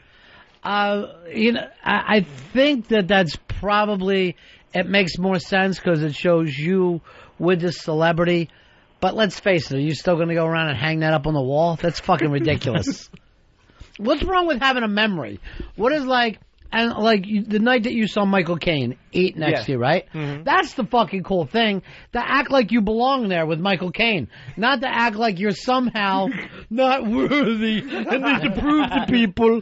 You know what I mean? You're like, yeah, that's right, motherfucker. I eat the same joint as Michael Caine. Fuck you. It's true, but memories fade, you know? I mean, I've met a lot of celebrities. I remember seeing Whitney Houston at FAO Schwartz. I can barely remember it. So you'd rather have a card? You can barely remember it because her celebrity is faded. Because if you came in and told us now, we wouldn't give a shit. They sell crack at FAO Schwartz? I'll admit, I'm a loser. There's one picture in my apartment with me in it, and it's with me and Johnny Cash. And I look so silly in it. Why don't you put up the one with you with Walt Frazier? I haven't. I'm going to get that printed out. That might be my Christmas card. I want you to do this. Print it out and have it blown up. You can't have a Christmas card. Why can't he? He's not related. He's not your friend. You're not married to Walt Frazier. That's fucking ridiculous. Are you saying that Walt Frazier's not cool? Dude, Christmas card has to be your relatives. First of all, bro, that's not true. And second of all, Jesus wasn't even born on December 25th. Do whatever you want. There's no fucking tradition. All right, let me get Pitsy in here. I'm going to guess you're a collector, Pitsy. Yeah, I have some stuff. I figure for 2 reasons. 1, you're a sports fan. 2, you're from Long Island. The weirdest thing I ever did was I made Kurt Angle leave my voicemail, my outgoing message on my phone. I met him and I wrote up a whole thing, and he was hysterically laughing. I met him at a book signing, and he left it, and everyone's like, "You're friends with Kurt Angle?" Like, that was the whole gimmick I played with for 2 years about how I was friends with Kurt Angle. Do you still have it? No, it was a while ago. I'd love to hear it. Kurt Angle staying at your house. See, that's at least something different, something unusual. I knew one of the Warner Brothers record reps. He had Madonna do his phone message. Like, why try to fucking top Pitsy? Of course, Madonna's a bigger name than fucking Kurt Angle. But why do it? This was his story. It was his place in the sun. Why do you got to go pushing yourself over top of it? I've got Madonna's new baby doing mine. He is the topper, by the way. That's what I call him behind his back. You can never tell a story around Earl. Who do you think is a person who tries to top more, Earl or Fez? Earl. Fez just has corresponding stories. Earl tries to top you. All right, so Fez is more of a matcher, and Earl tries to take it up. Yeah. Actually, fucking Fez's story goes lower because I told this fucking wild story about my brother today. Immediately, Fez has to tell a shitty story about his brother. And I'm like, well, one doesn't have one to do with the other except for we both have brothers. But you've now attempted to envelope the story for yourself. But, Earl, yeah, you will always drop Cash or Dylan. I can't. It's not. Yes, you can help it. I can't help it. There's no reason to top. Like we were at face, Fez, he bottom. It's not the same as relating. He brought up that diner story one time when I was talking about I think Steve Gutenberg or something, and Earl's like, "Oh yeah, I met Johnny Cash and have a photo with him." Right. And I'm like, "Great, now I'll just enjoy my stupid meatloaf sandwich." But here's the people that do it. If you'll ever do a story like, oh, I was so fucking high at this thing. The next guy is like, I was tripping one time, and we were on a fucking plane. We started walking. And, you're not fucking relating to me. You're competing. Yeah. Now, Fez would have took it and go, I had some gum once. And he would fucking torpedo underneath. Pitsy had a little moment in the sun. Let him enjoy it, Earl. I'm sorry, Pitsy. And I actually saw Pitsy go like this when he heard the Madonna. Oh. Fuck. Happens all the time, on and off the air. I'm starting to pick up on it. Sometimes it'll go the other way, too. I know with what I've been dealing with this week, I've been getting a lot of emails. Thank you very much, everybody. And then some people will just email me with really horrible stories. Oh, they're trying to top you? Of heart problems in their family or people they know. And yeah, now you know what it's like. These are the toppers. I know Crazy Jen sent me a long email. I know a little girl in my preschool has a hole in her heart, and she's still going. Here's our buddy Bobo. How you doing, Bobo? Hey, buddies. I had a funny thing happen with an autograph where I saw a movie when I was 12 called Astro Zombies, real late at night on TV. Yeah. And it's directed by this guy named T.V. Michaels. So I actually called California Information, got his number, and called him up and asked him for an autograph. And the autograph, the photo he sent me is an 8x10 color photo of him naked playing the bongos. And it's autographed to me. All right, you got to put that online. Okay. Put that online. Put it up on ronfez.net, and we'll hear about it tomorrow on... Razzle Dazzle. It's Board Gossip with Eastside Dave. A little gossip, a little chat. It does sound like Bobo's singing now. I love the Man of La Mancha. Sure, I know you do. You know every obscure, weird thing in the world. We know that. Because he looks like him. All right. I love you. Yeah. I love you, too. That's uncomfortable. As All right, much. thanks. Okay, bye. You all right over there, Fezzy? You're rubbing the leg down pretty good. Yeah, I'm good. Let me go to Keith. Keith, you're on the Ron and Fez show. Ron, how's it going today? Yeah. This is Keith Cedar. I'm a Macintosh consultant. I actually partner with Apple, and you are 100% wrong about what you said about Steve Jobs being just a mouthpiece. Apple is going in the crapper about a dozen years ago. No, I said he's a marketer. A marketer. He's not an inventor. You're wrong, because he was the one... All right, here's what you need to do. Read the Steve fucking Wozniak book. That's Steve Wozniak's take on it. He's been out of it. That was back when they first created the first Macintosh. Yeah, and you know what fucking Jobs put up? His garage. Pepsi. When they had the guy from Pepsi running Apple, running it into the ground... Yes, because you know what that guy was? A marketer, too. It's not the same thing as being an inventor. There are a lot of good business. It's like saying Donald Trump can build a fucking building. He can't. He buys them, he sells them, he markets. That's what he's good at. Yes, he's good at that, but what he's also good at is creating the ideas. iTunes was Steve Jobs' idea. But did he technically do it, or did he go, this would be a great idea, here you guys go work on it? He brought Jonathan Ives, who's their industrial designer, into the company. Thank you.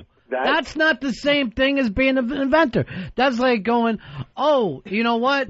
I'm the guy who saw Derek Jeter fucking playing minor league ball and brought him to the Yankees. It doesn't make you Derek Jeter. Dude, I helped Jimmy Norton with his iTunes. Call him. Ask him. He knows I know what I'm talking about here. I don't give a fuck if you programmed his iTunes. It doesn't make Steve Jobs an inventor. Call Norton! Call him! All right, you fucking gave me the Trump card. I'm out of it now. See you later, Keith. Bye, Ron. See you later. That was the best. Call Norton. He'll tell you I'm not crazy. It's not a fucking insult to say to the guy, you're not the guy who invented the fucking home computer. Wozniak is. Period. You're the guy who took it out, marketed from place to place. There's nothing wrong with that job, but it's not the same thing as being an inventor. I have a lot of ideas, and I can't execute any of them. Because you have no money. I have no money, yeah. I don't. But if you did, if suddenly you had the money to say, all right, let me bring in the right people. Then there'd be a bridge from America to England. Because that's one of my main ideas that I'm working on. But to me, it's like saying, all right, ELO can like run out the programming. Doesn't necessarily mean that he would do a funny show. Right. That's why you don't have the ELO show. So you can't fucking take total credit any more than I can take credit for how XM is doing. It doesn't even make sense at all. Here is Wayne. Wayne, you're on the Ron and Fez show. Go ahead, Wayne. Yeah, I was talking about getting autographs. I've got one helmet that I have with all the Longhorns that turned pro. And when you go to events and the guys that want to sign it that aren't pro, I won't let sign it because it's only Longhorns. I've been in the pros, and they kind of get offended by it. So the helmet's just going to keep traveling around forever. It's like the Stanley Cup. Everyone gets their name on it. Weird. Well, he's saying you've got to be a pro. So he won't let the other Longhorns who didn't move on past have it. Here's the deep breather. It's Eddie. Eddie, you're on Ron and Fez. I was just testing if I was on the phone. I didn't know. Yeah. Okay, I was in Disney World with my wife, and we saw John Turturro at our hotel. And his kid comes over and is kind of playing around where we are, and he sits down next to us. And he's kind of a cool guy, and we don't realize that it's John Turturro. Neither one of us knew. So he gets up and he kind of walks off, and we're sitting there. We're like, that really looks like John Turturro. So my wife gets up and goes and asks him. He turns into a complete dickhead after we found out who he was, and we tried to ask him for an autograph, and he just avoided us the whole trip. But see, you were having a good time with them, just being normal people, until you turned into a fan. That's right. Yeah. So I don't know whether he turned into the dick or you did. That's the way to look at it. Hey, Elmer, you're on Ron and Fez. What's going on, buddies? Hey, buddy. Hey, yeah, that guy who called, I guess his name was Keith, that was saying that Steve Jobs is an innovator. He's full of shit. Wozniak was the brains behind that friggin' duo. All that Jobs was doing was, like you just said, Ronnie, he was a marketer. Right. I mean, and it's not a bad thing to be the guy who knows how to do that. I have no problem with Donald Trump being a marketer and a salesman, but it's not the same thing as being an architect and actually building the fucking building yourself. Or being a builder. It's two different jobs. And if I would be fucking interested in somebody, I would be more interested in Thomas Edison, not the guy who turned his ideas into, products. I don't give a shit about that. That's my own thing. I understand, because you like the artist. You're a guy who likes artists, so inventors are the actual artists. Thank you. Whereas Steve Jobs is like the record label. You know what I would love? Thank you. That's fucking excellent. Maybe I'll send you into the big-ass prize closet. Yeah. But you know why? Because you got me. You finally got me. Or else, I'll just find myself in the middle of... the prize closet. What's in the prize closet that Dave would like? Dave can have a DVD copy of The Breakup, starring Vince Vaughn and Jennifer Aniston from Universal Studios Home Entertainment. That's too good. I don't want him to get that. We got anything worse? I didn't finish this breakfast bar. Take that. Okay. Here's our buddy Hard Rock Johnny. Johnny. Hello, boys. Hey, buddy. How are you? Yeah. I'd like to go on record first as stating that my father does not have a baboon heart. All right. He doesn't have a girl. What happened? But he does not have a baboon heart from the other day. I thought the way he walked, he had a baboon heart. So I'm a huge autograph collector. Yes, we've been to the Hard Rock. Not for work. Not for work. No, I'm sure that you've taken more shit off the wall back to your house than anybody. That house of yours must be guitars. There's Elvis's fucking Cadillac there. Just rock pants everywhere. No, I've been a collector for years, and it kills me at work because I meet so many people, and I can't do a thing about it. Because you're working. Yeah, I can't. I never mix it. Even before I worked here, I worked in a hotel, and all the hockey teams used to stay there who played the Devils.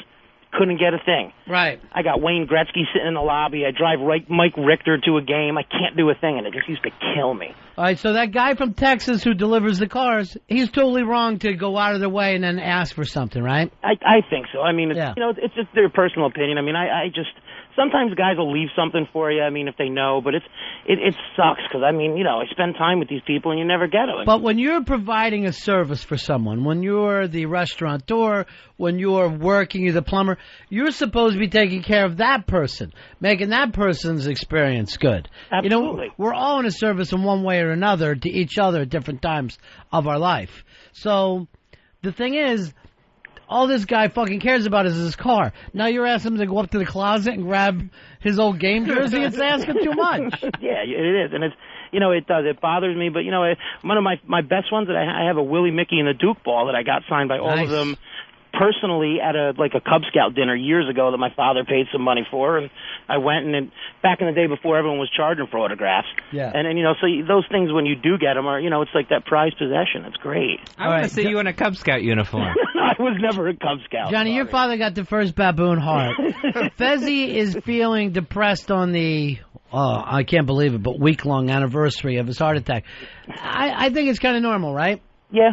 I mean, I never had a heart attack, and I'm still worried I'm going to have one any day now. So Well, I'm worried about you, too. But, it bothers me on a daily basis. So, Yeah. I mean, now, Fezzy, you'll snap out of it. And when you get Now, when past do you 10 start worrying about it? On your way to the 10th fucking potato skin? I usually after dinner, as I dig into my ice cream bowl. That's true. All right, Johnny. Dessert can be scary.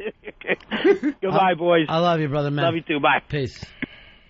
God, how much stuff you think he stole from the Hard Rock over the years? I swear to God.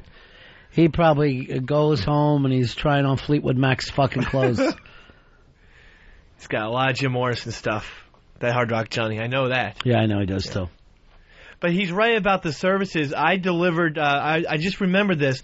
I delivered flowers to Peter Criss. I used to deliver flowers before. No, Hot what dog fucking idiot is sending Peter Criss fucking flowers? It was his wife. Yeah. Sent him flowers, and I delivered it to him. I didn't ask for an autograph or anything. The funny thing is, he looked at me like he wanted me to ask him for an autograph because, he wanted it some attention. But did he have the makeup on when he answered the door? No, he was very small. Steve, you're on Ron and Fez. Hello. Yeah. Oh, hey. Ron? Yes, sir. Oh, I was going to say, I kind of have the opposite story that you guys do. I was at the tail end of a motorcycle event in L.A., and Jay-Z was partying in a club, and he wanted everybody to clean out of the room. And as I started to walk out, he grabbed me by my arm, and his whole little group did, and I thought I offended him somehow, but he's like, no, you guys stay here and party with me. And then it was me and another friend, and then... Would you guys have to blow? No, none of that. Okay. Because normally that's how celebrities like to hang out with you. Do what? No, nothing. Go ahead. Oh, I heard what you said. I just had bad reception. Hey, wasn't Jay-Z's partner there last night, Earl? Yes, Damon Dash is a former partner now. Oh, is that right? They're no longer? No. Rockefeller Records? Rockefeller Records. I didn't recognize him at all. Earl was going, oh, my God, Damon Dash is here. And I'm like, whatever. I could give a fuck. He's like the record company to me. I just like the artist. That's right. I know what you're saying. I know. You relate to me. Yeah. I was on the same wavelength right there. He's like the movie studio. And you like the Scorsese. That's right. Yeah. Am I going to be at this point in life where only Dave understands me? Is that the scary point that I've arrived at? Joe, you're on Ron and Fez. Hey, what's up, guys? Yeah. I got turned down by Billy Crystal in a movie theater in Long Beach, where he's from. We were all ripping on him. We were yelling, Billy, Billy, while he was trying to watch the movie. Yeah. And then after we got out of the theater, we decided to go up to him like, hey, just joking around. And we asked him for an autograph. And he says, what do you think I am, a fucking idiot? And he walked out. I felt like such an asshole. I like his gimmick, though. What am I, a fucking idiot? After the way you treated me? Doesn't have much of a sense of humor, though. I saw Billy Joel said that he went to a Yankees game one time, and the fucking people, the guys behind him, kept singing Honesty. Honesty! Like his worst fucking song. Just trying to ruin his day. That had to be like late 80s Yankees. When Sting went up last night and started talking, introducing the movie, I kept going, loot, loot, loot. My brother's going, cut it the fuck out, man. I'm not kidding you. Do not get me thrown out of here. Handsome guy in person, Sting? I'm not fucking gay. No, I'm just... He seems very handsome to me, like, when I see him on TV. Is this a guy you'd want to bang? Is that what you're saying? No, I'm not saying that. Desert Island or something. But why would a guy notice if another guy's handsome or not? I just always... He's one of the few people, if I could... Like, if you had to fuck a guy? No, like, I always think about Nicolas Cage and John Travolta in Face Off. And if I had to get my face transplanted with someone else, it would be Sting. First of all, you should pick anyone. A fucking player to be named later. You should be glad to trade faces with. I just always thought Sting is definitely high on my list. And then you ended up with Casper? What happened? And then what you do? You end up making out with an album cover? I like the police. What's your point? I'm very fucking thrown by this. No, I'm about to take your prize back. I'm not saying anything gay. I'm just saying I always want to look like a Sting. I think he has a very sharp look, handsome, and, he looks like royalty or something. What do you care? You look like Ronald McDonald. You're fucking more recognized than Sting. Actually, Sting was standing so fucking stiff that it did look like he was the fucking Prince of Windsor or some bullshit. Wasn't he, Earl? Didn't he was standing there? Yeah, he looked it was almost too formal. It was like, New York City, relax a little bit. I know, he was the only one all dressed up. His wife is gorgeous in real life, though, huh? Trudy looks amazing. Yeah. And everybody loves this chick, right? Well, everybody always says such nice things about her. Yeah, because she always rallies around, like, really good charity causes. She, rainforest benefits. She's the driving force. But just even as a regular person, like, people are like, even though he's the big celebrity, people are like, well, he's so lucky he has Trudy. He would be fucked without Trudy. One of those people. Yeah, the invite says Trudy Styler and Sting cordially invite you to. Well, is his name on the movie? Yeah, he's executive producer. Sting Styler. She's the real producer, though, right? Yeah, she produced. She said, I think, last night they've been working on this movie for like 5 years or something. Yeah. Good movie. Yeah, it is a good movie. A Guide to Recognizing Your Saints. It's a great fucking title. I wish that was my fucking title for something. Very cool coming-of-age / New York movie. Did you cry at all, Earl, when you saw Astoria? Your old-fashioned Astoria? There were parts of it I was laughing so hard because there were just the subtle things. Like, come on, let's have a juice. And those little 25-cent drinks made out of sugar water. And it was like, hey, let's have some juice. I was like, no, have a cup of sugar. That's all it was. That just burns your throat as you're trying to drink it. Just scalding on the way down. It did nothing for you. Hey, Matt, you're on Ron and Fez. Hey, Ronnie, I just wanted to share my story. I grew up a huge Kansas City Royals fan, and George Brett was my idol, and I went to a press conference about 10 or 12 years ago, and I was only like 16 years old, so you could tell I was a kid. And the press conference is over, everybody rushes in, I'm sure it's a pain in the ass. Yeah. But he grabs my paper, he scratches his name on it, he sticks it back in my chest like a forearm, just hard. And I was so dejected. I mean, you could tell I was still a kid. So my brother's like, let's wipe our ass with it. So I wiped my ass with it and put it under the windshield of his 1979 brown Mercedes that was parked right in front of our car by the stadium. Yeah. Wiped our ass, put it right on the windshield, left. It was the best day of my life. Even though moments before he had been your hero. Moments before he shattered me. Yeah. Shattered me. I mean, every game I'd been to as a kid wanting to get third base seats so I could see George Brett. Every birthday I went to a game. It was like and it killed me. But then as soon as I did it on the windshield, it all went away. Yeah, it all felt better. It was the greatest day of my life. All right, peace. Yeah. But he gave the autograph. Oh, yeah, but he didn't like the way he did it. Pete Rose gave me and my buddies the finger when we were little, and we fucking loved it. We were just fucking ripping them right during the workouts, and he goes around and just puts his finger down next to his fucking leg, like, fuck you guys. But he didn't want to stick it out there, so he just gave us a short finger, and like, we were fucking ape shit. We were so fucking happy. You fucking suck, Rose! You fucking blow! You can't hit the ball out! Just fucking going nuts at him, but any acknowledgement at all, it was like, it made our life. The joy of getting in his kitchen. Well, I remember when McCartney was playing Florida when he was doing the stadium tour down there, and somebody from our radio station went there and did some interview, and then asked him to do some fucking promos, and it was like, when I'm in Florida, Ron, and he goes like this, no, those are the assholes that are playing the fucking thing of my wife, and he wouldn't play it, right? He wouldn't do the promo for us, because we played the Linda McCartney thing that was going around. Uh-huh. So I fucking called up my brother and told him, he's going, fuck, Paul McCartney knows who you are. This is fucking great. Like, didn't matter that he went, no, fuck those guys. Just, hey, he's fucking heard about you. This is perfect. Remember that bit, Earl? I don't know who did it. I guess the sound guy pulled off her singing Hey Jude, and it was just hideous. Was it the Nebworth Festival, I think? I think it was Nebworth in 1990, and I guess the sound guy, you could isolate all the mics. Yeah. He isolated her mic, which was supposed to be off. Which could have just about happened to anyone. You know what I mean? Like, if not heard in the context of what's going on. Yeah. By the way, did you see this review in Jersey of your man? No, I didn't. Axl Rose. Yeah. Fez, you got that over there? Yeah, I got that from the Star Ledger, New Jersey Star Ledger. Mike the teacher writes for the Star Ledger. It's a great paper. Just talking about some of the songs that Axl went into. Live and Let Die, all spectacle without the humor. He called Axl doing Knocking on Heaven's Door grim karaoke. Jesus Christ. Who did this? This is from Black. Bradley Bambarger on the New Jersey Star Ledger.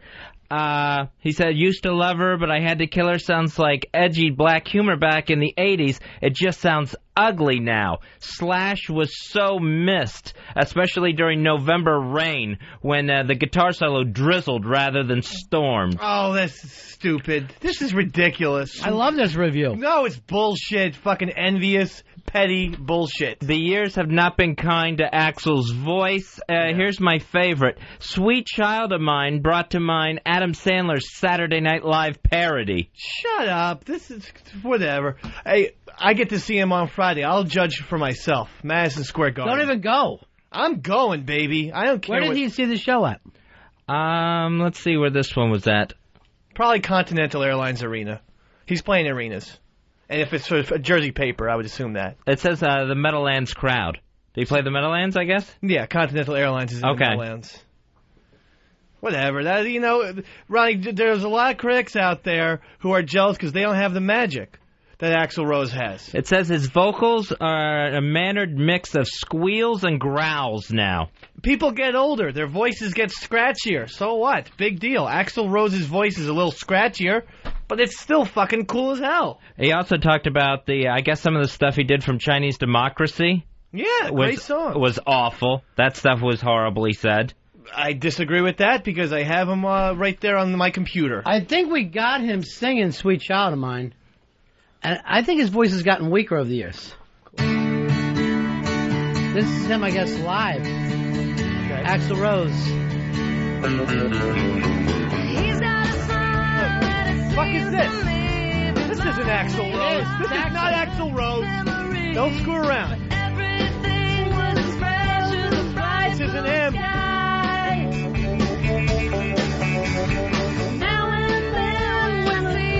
Keep on laughing. Everyone mock out Axl. He does need Slash.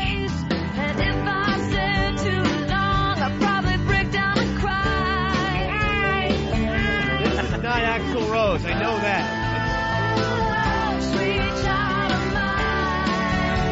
I think it's Sheryl Crow.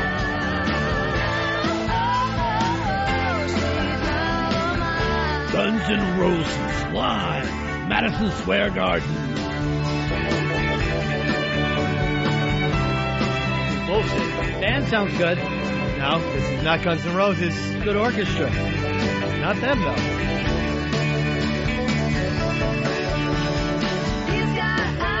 Oh, beautiful. Not him. And who has been seen singing Guns N' Roses songs? I think it's Axl.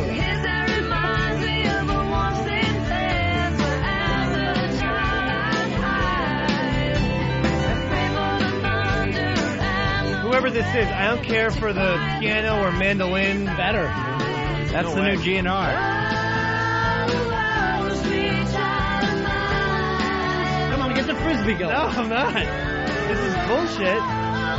Bounce the baseball. Axl's gonna tear it up. November 10th, baby. I really do like the new band. Well, this isn't it. I'll get him a copy. I'll get you a copy of the new band.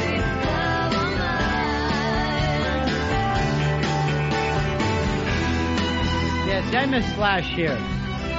When they replaced Slash with the orchestra.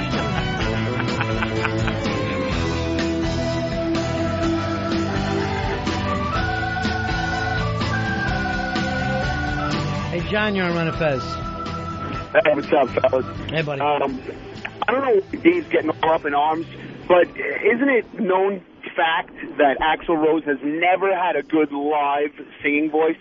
Yeah, that's true. I mean, he did have a distinct voice on the CDs. It was great. Came out, recorded in the studio, but live, he never did it live. Not true at all. Not true at all. Try it. Listen to him here.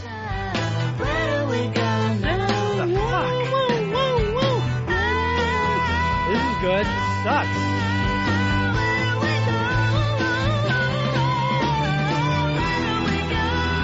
Go, Axel.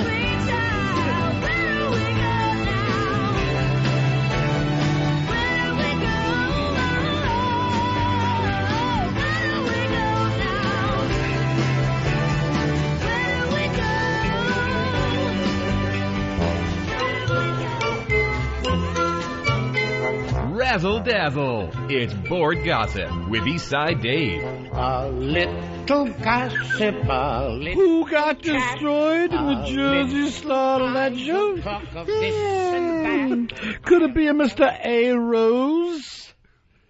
The Star Ledger, they titled this review "A Long Late Night with Axl Rose," and then at the end compared it to a Barbra Streisand concert. Wow. Them. Bill, you're on Ron and Fez. Hey, Bill.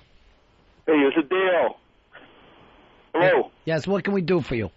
I had tickets to see Guns N' Roses last night in Portland, Maine, and they canceled an hour before the show. I was so pissed. Well, you got to see him in New York, Bill. How do you know that he's going to show up?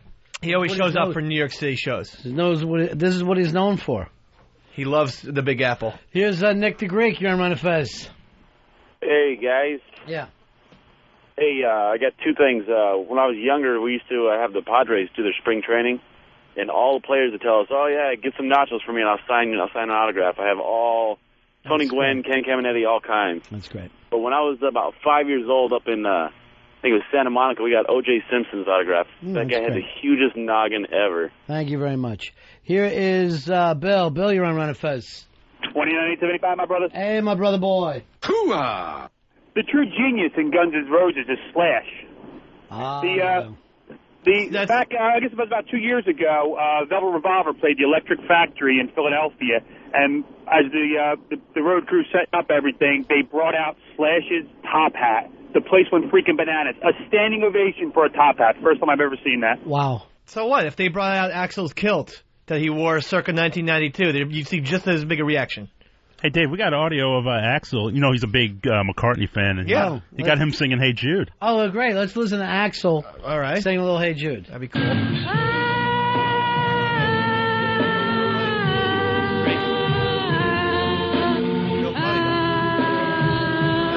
Good, Daryl.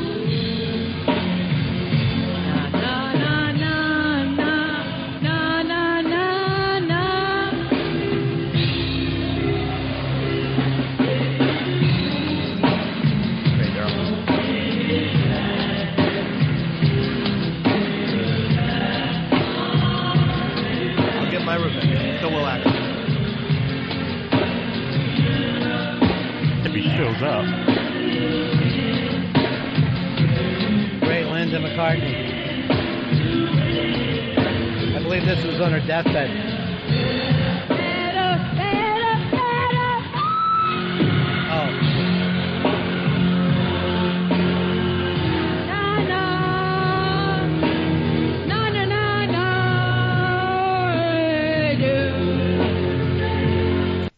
That girl was missing more than just a leg. Well, that was Axl. It seems like you hate to hear Axl being attacked. He just doesn't have it anymore. What's the big deal? He does. People's voice mature. No one's going to sound the way they did when they were 25. He's mature, he's older, he's wiser, he's better. Here's O'Brien, you're on Ron and Fez. What's up, buddy? Fagholder number 33. Hey. Hey. Was wondering if Axl brought his boyfriend, Lance Armstrong, on stage. Yeah, did that happen? No, it's not. They're not going out anymore. All. They broke up? No, they never what were happened? going out there. Yeah. I want to hear about it in Board Gossip. Very heterosexual. No.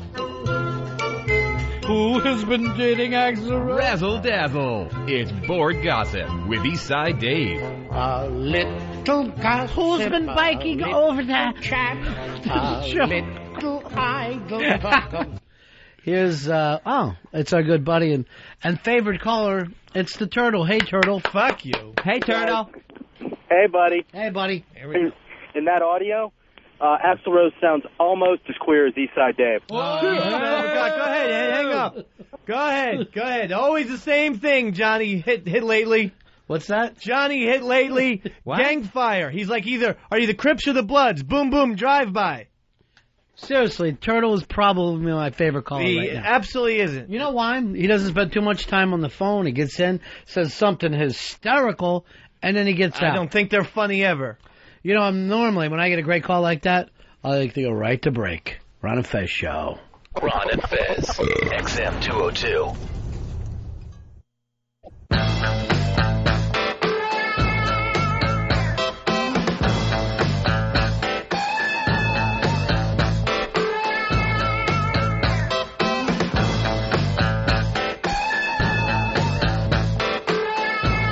Ron and Fez show. Today's vote day, November 7th. Any predictions, Fez, on this Congress-Senate thing? I believe the Democrats will take the House of Representatives, but they will fall short and not take the Senate. How bad will that hurt the president if suddenly they take over Congress? Well, is that like a stick in the wedge there? Yeah, that's totally because Nancy Pelosi will become Speaker of the House. She'll set the agenda for Congress. We can start to slow things down. Exactly. There won't be anything that gets done for the rest of his term. Not that a lot's getting done currently. Well, things have got done, just not the stuff that we necessarily want done. What do you think, Earl? I'm going to say they get both the House and the Senate. I'm going to go the other way and say the hayseeds will erupt and the Republicans will retain both the House and the Senate. And I'll tell you why. Jesus. Baby Jesus. That's why. Now, I saw Martha Stewart on her show today. And she's, today is Tuesday. It's vote day. Please get out there and vote. I can't vote. I'm a convicted felon.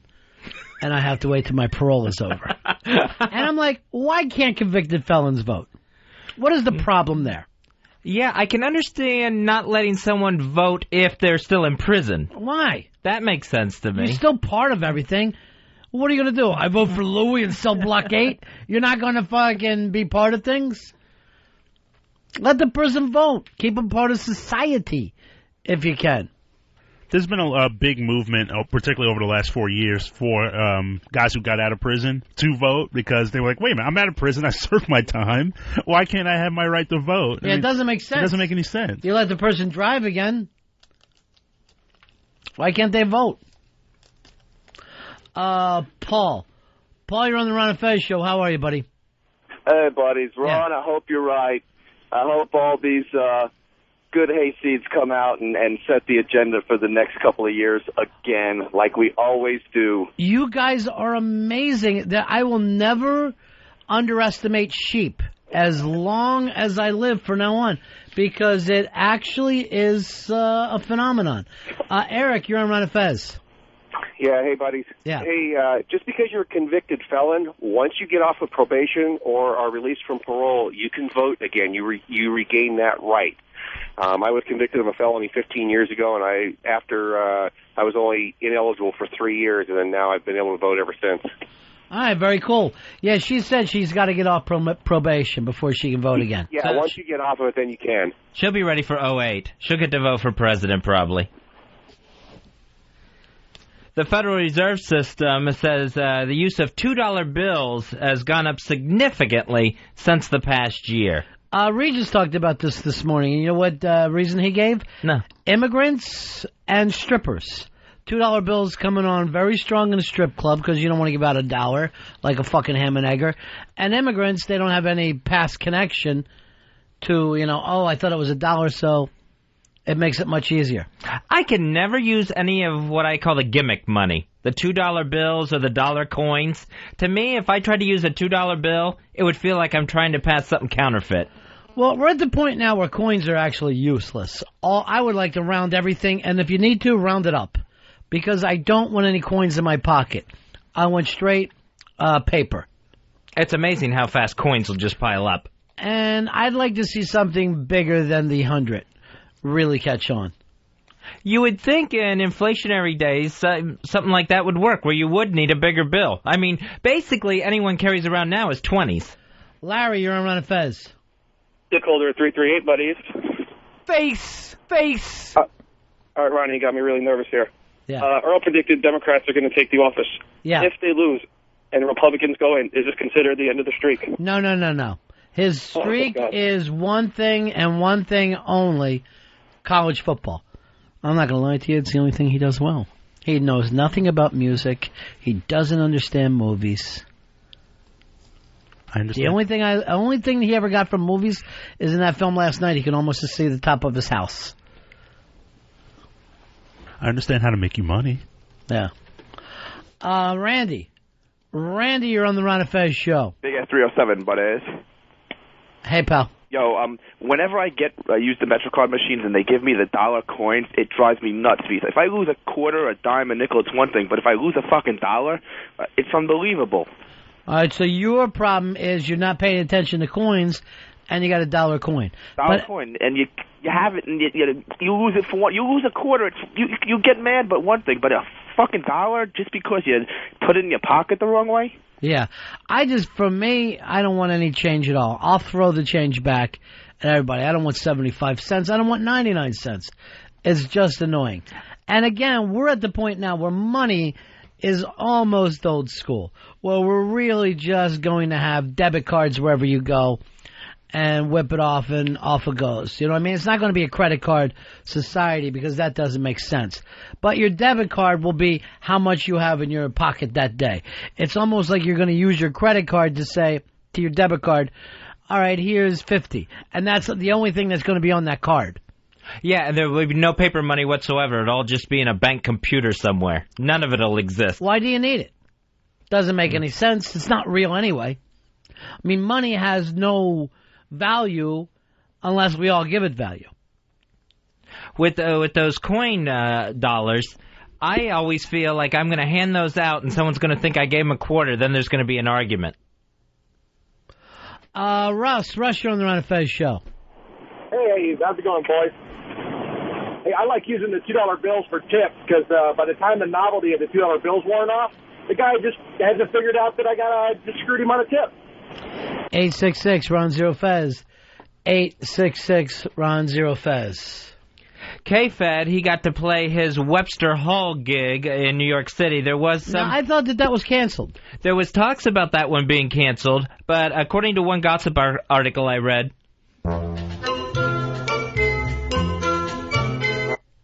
They said that he begged Webster Hall, the venue, to be allowed to still do his gig. The place holds 1,500. 300 people showed up for a $20 ticket there. Then they had to wait 3 hours for him to go on because he didn't want to go on at 7. He thought if he waited, maybe more people show up. Then finally he goes on at 10 and plays for a half hour. I'm stunned that the show went through. I was amazed. Well, I'm going from our show. We reported on our show, right? But I'm amazed even 300 people would show up. They sound like they just wandered in. I think they were more curious. They probably was there. I was like, maybe Brittany will be there. But see, if he would have played a club, nobody would have bitched about 300 people. Why wouldn't he just play a club? It's ego. It's his total ego. He thinks he could play a larger size venue. He honestly believes he's a big star. Because she is? Because she is, absolutely. Yeah, he thinks that people are going to be lining up for this album. What's the old term? Shipped platinum and return, shipped gold and return platinum or something like that. There's going to be more buybacks on this thing than people actually buying it. This article I read also said he was really uncomfortable on the stage and he just kept yelling, "Hey, New York," over and over again during his half-hour rap show. Well, I can't believe that because after what you said about Axl Rose had Dave so furious. 2 new shows have been yanked off the fall lineup already. 20 Good Years, the sitcom starring John Lithgow and Jeffrey Tambor. That's been canceled by NBC. That was the one that came on after 30 Rock. And then Fox canceled its new game show, The Rich List, which only got 1 airing. I never had a chance to see that. Supposedly that was the biggest show in England, right? Yeah, in the promos they kept talking about how addictive it was, and America's going to get hooked on the Rich List, just like England did. But you've got to play it for a while. Like a game show is not like a movie where everyone's going to show up the first day. Get the game show out there, get people talking about it. I missed it, but you were explaining that you thought it was pretty cool, right? Yeah, I had fun playing along with it. What they would do is they'd come up with some sort of list, like Tom Cruise movies was the first list they did. 2 teams play against each other. They bid back and forth on how many answers they think they can come up with on this huge list. All right, now it does sound awful. But now let's name that tune with a list. Yeah, exactly. Yeah, plenty of bidding going on. So I really wish this one they'd have given another chance. But it was up against Lost and I think one of the CSIs. Yeah, but it doesn't have to be. Played at 7 o'clock one night. So it's just dead in the water. Dexter on Showtime, it got picked up for another full season. Very good show. Yeah, it's probably one of my favorite ones of the new year, of the new fall season. Tim Allen was saying that going through 4 hours of makeup to become Santa Claus was difficult, wasn't easy at all, but he's willing to do it to stay in the business. To stay in, like he's got no other fucking chance. What? That's acting like everybody. It's difficult for anyone to play Santa Claus. People do it in malls all over America. I know. What could be? I think he said 4 hours of makeup. All right. Once you get the face and the beard on, you're just squeezing into a fat suit. I don't know what the problem is here. But there's always some big makeup person, some big movie where the makeup person has to say, oh, this was such an ordeal to go through this. But I just do it to entertain. Saddam Hussein was back in court today asking for all Iraqis and Kurds to forgive each other and to shake hands. Man of peace. You gotta love him. I think it's probably a little late to come up with a peace plan, Saddam. And they started another trial for him, right? Yeah, I think he starts all over again with more charges. As if death isn't enough. What more can I possibly give you besides my life? Tony Blair was saying he wasn't in favor of the death penalty for Saddam. Well, I guess the whole European Union is against the death penalty anyway, so they don't want to see Iraq starting off as a new democracy and getting into the death penalty. Fire destroyed a section of the old Florida tourist attraction Gatorland yesterday.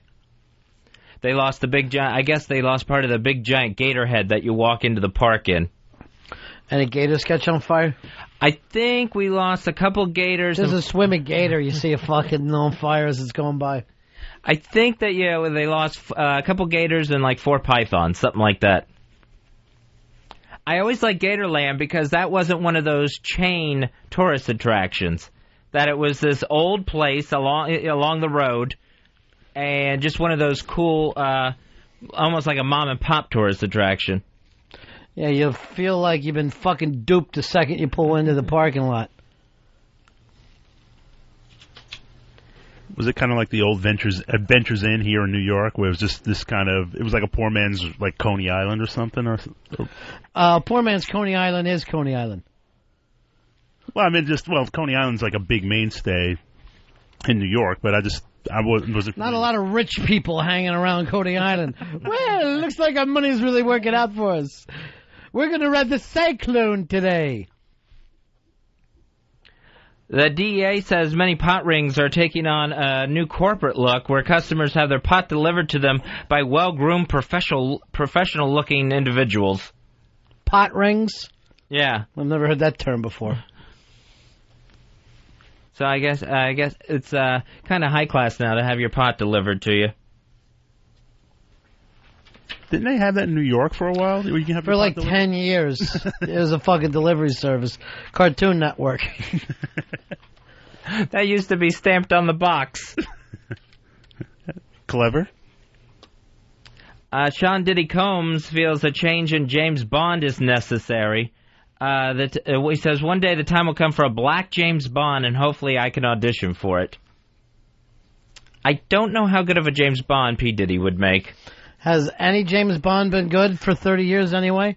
I think he's easily as good an actor as Roger Moore. I have never gotten into the James Bond series.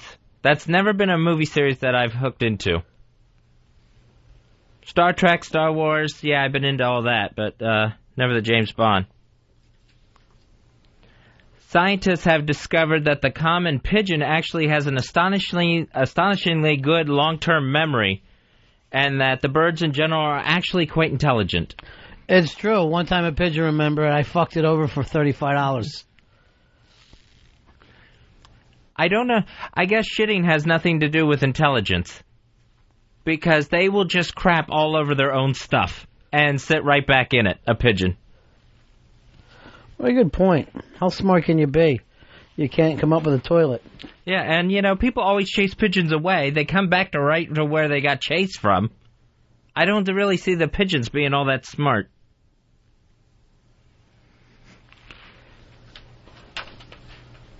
They are already starting to give us some of the exit polls in PA. Now, you're hours away from, drive time in Pennsylvania. Still 4 or 5 hours. And they're already starting to come back in with some of the numbers. That one, I think they were pretty sure that Rick Santorum was going to lose. I think that was one of the ones they were more definite about. Where a lot of these other Senate races are pretty tight. CNN reported that they're having polling problems in, guess where? Ohio again. Always Ohio. Yeah, the polling problems is black people were finding up that someone bricked the fucking door last week. I think somewhere in Virginia they caught someone. Well, they didn't catch him, but they had flyers being posted up saying that the voting day had changed, going up in different poor and black neighborhoods. I still can't believe that stuff goes on. And what year is this? 2006, heading into 7. How do you not know the year, Earl? No, I'm just saying, like, these kind of, like, just blatant election violations and just trying to strong-arm people out of voting. What do you think, that people wouldn't want to do it now more than ever? There's a lot of money in D.C. No, I'm just saying that, questionable tactics in Ohio. There was questionable tactics in Florida. Like, you would think that people would be smart enough to pick up on this stuff in 2006. No. Never bet against people being stupid. Yeah, there's plenty of, I think, Ohio, Indiana, I think Pennsylvania and Florida are all having voting discrepancies already. My favorite one was still 2000, where they're arguing, like, we should stop counting the votes. I'm like, what? So it's like, where do we live? What country is this? Yesterday, George Allen in Virginia, he was walking around making all his last campaign stops, holding a football, so that everyone remembers that his dad coached the Redskins at one point. Just a nice reminder. His dad's the only man I know who died from Gatorade. And that wasn't even from drinking it, just from wearing it. What college was that? Do you remember? No. Thought it might have been Cal or something. It was a small college, right? Yeah, it was. Yeah. They get all excited. They douse the man in freezing Gatorade, catch his cold. I think within a couple weeks later he was gone. I had this question. I'm on the subway. All drunked up? Not so drunked up. But I'm on the subway, and this older couple gets on. I'm not going to say elderly. I'll say like mid-60s. Mm-hmm. So I'm sitting there. There's a seat available next to me, and there's two of them. The lady sits down next to me, and I didn't know if I should get up and let her husband have my seat. I mean, he was a man older than me, but I mean, he wasn't like an old elderly man. He wasn't an ancient guy that really needed to sit down. Yeah. He was fine. He was healthy. But do you ever give up your seat to a man? I would say in that case, yeah. Then it felt like you should, right? Yeah. Then you should. And then go, I'm getting on to the next stop anyway. I stayed seated. I wasn't sure what to do. I don't think it really matters one way or another, but I would have done it. I would have given the guy my seat. And then when we did get to that next stop, he hurried for another seat that was that opened up. So he definitely wanted to sit down. Yeah. I think I insulted another woman. I know East Side Dave's girlfriend was upset with me. It was something I said at the ice cream party the other day. Dog face, yeah, that's quite a bit. I didn't call her dog face. That's Dave telling her I called her dog face. Not to my recollection. I It at least was in my subconscious from a few months ago. So, at some point, there was a dog face. That's what I remember. So, I was online this morning, and our friend Darlene from Florida, who's coming up to New York next month. Oh, darling. She IMs me. Please believe me. Well, hello, darling. And she's telling me about, Sorry, I just want to say that's a Paul song. Yeah, I hate it. That's why I was putting a little faggy hand up when I was doing it. Oh, darling. So she was IMing me and telling me about coming up to New York, and she loves New York City, and I'm just going back and forth with her. And then she says, I went to South Beach last week, and she hated it. And we were talking about, South Beach is kind of different from the rest of Florida where she lives. South Beach is great, man. I love South Beach. I always like South Beach. And then she goes, I guess I'm just never in the majority. I guess I'm always different from people. And I said, well, that's for sure. I type that in, and I get back, what kind of shit is that? She brought it up first, and then after that, I don't get any more IMs from her. She automatically stops IMing me. So you got a little fight going, huh? Yeah, so I have no idea what I even did there. Except agreed with her when she says I'm different from everybody else. All I said was, that's for sure. She's stopping by to see us? She didn't say if she was. She stopped there. I didn't get any more info out of her. Yeah, she told me she's got a long-term boyfriend now and she wants to stop by. I wonder what band he's in. No band. Normal guy. Really? Yeah. Normal guy. She's known him since like 3rd grade. Well, that's different from anything she's done in the past. I wonder why she doesn't like you. You're bringing up her past. Women hate when you bring up their past. So I tried to write just kidding and then to get any more responses from her. So I finally just signed off without even saying goodbye. It felt very awkward signing off my own computer. Well, you don't know what the hell's going on with the other people. You take things too serious. That's why I hate IMing. People never know your tone or the way you meant something. Oddly enough, you're a very slow typist, I noticed, on the IMing. And you actually type. You're not a hunt and pecker, right? No, I can type. But why does it take you so long? Because I'm checking my spelling. I'll stop and look up a word. I don't want to throw any misspelled word out there at all. And I'm looking it over to make sure that I didn't, leave out an is or an it in the middle of it. Because once you hit send, you can't take any of that back. It really bugs me. But look how poorly you are at talking. And that doesn't bother you at all. That I really can't do so much about. Sure you can. I can't stop and fix my words. Well, stop fighting with people. I don't even mean to fight with people. I just end up in these fights. I don't know where they come from. Well, Dave, what started the fight with your girlfriend that he was in? He just made fun of her intelligence. He said, she had a 3rd grade level IQ, something to that extent. And that was really strange. Below the belt. I think you're so used to being around guys and ball busting that you don't understand you don't deal with girls. Yeah, I guess not. And especially that girl. Marlo Thomas? No, West Side. She's my girl. She's that girl for me. But I will say this. What did that even mean? Wait a minute, I didn't know that. Little gossip here. She was on the show, that girl. But it's worse to insult her intelligence than her physical look. So actually, it almost would be better to call her dog face.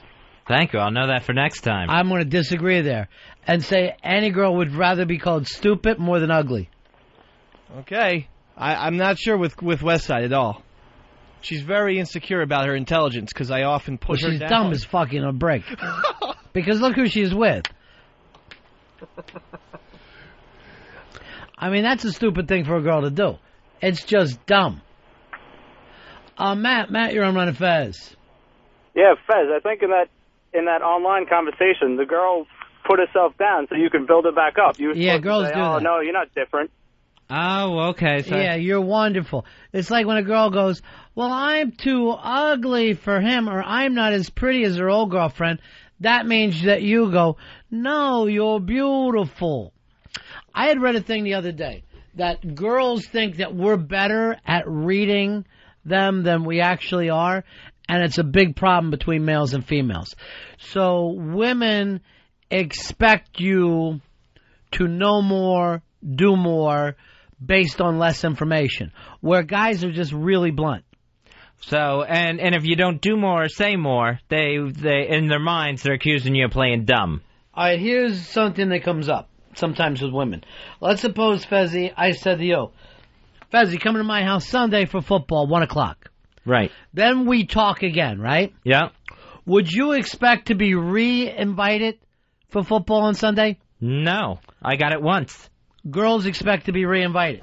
So they're like, if you don't say, hey, see you at the party again, they no longer think that they're invited. And they get sad over that.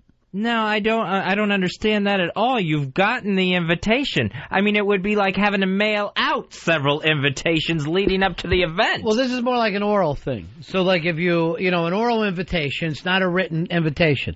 But if I say to Earl, party my house Friday night or meet me for Sunday football, next time I see him, I would not think to say it. He would not expect me to say it. But if a woman was involved, they think if you don't bring it back up again, it's not true.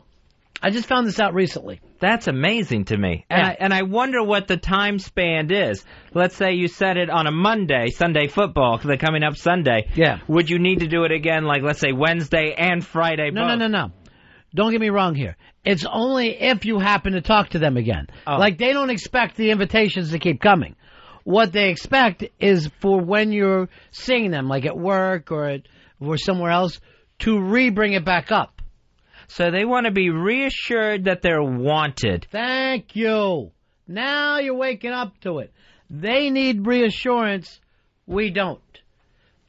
And the fact that we don't need it comes across as cold to them and uncaring and, quite frankly, not reading the signs.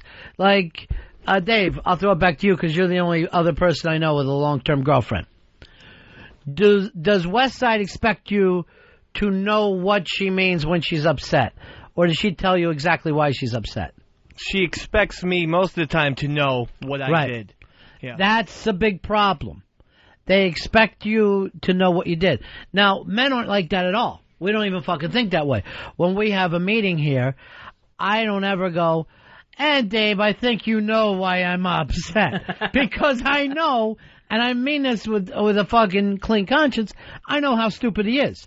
So I'll say, Dave, don't do this, or make sure you do this. And then literally, Dave will write it down. But a woman will never do that for him. And I think that if his woman did, we'd all get along a little better.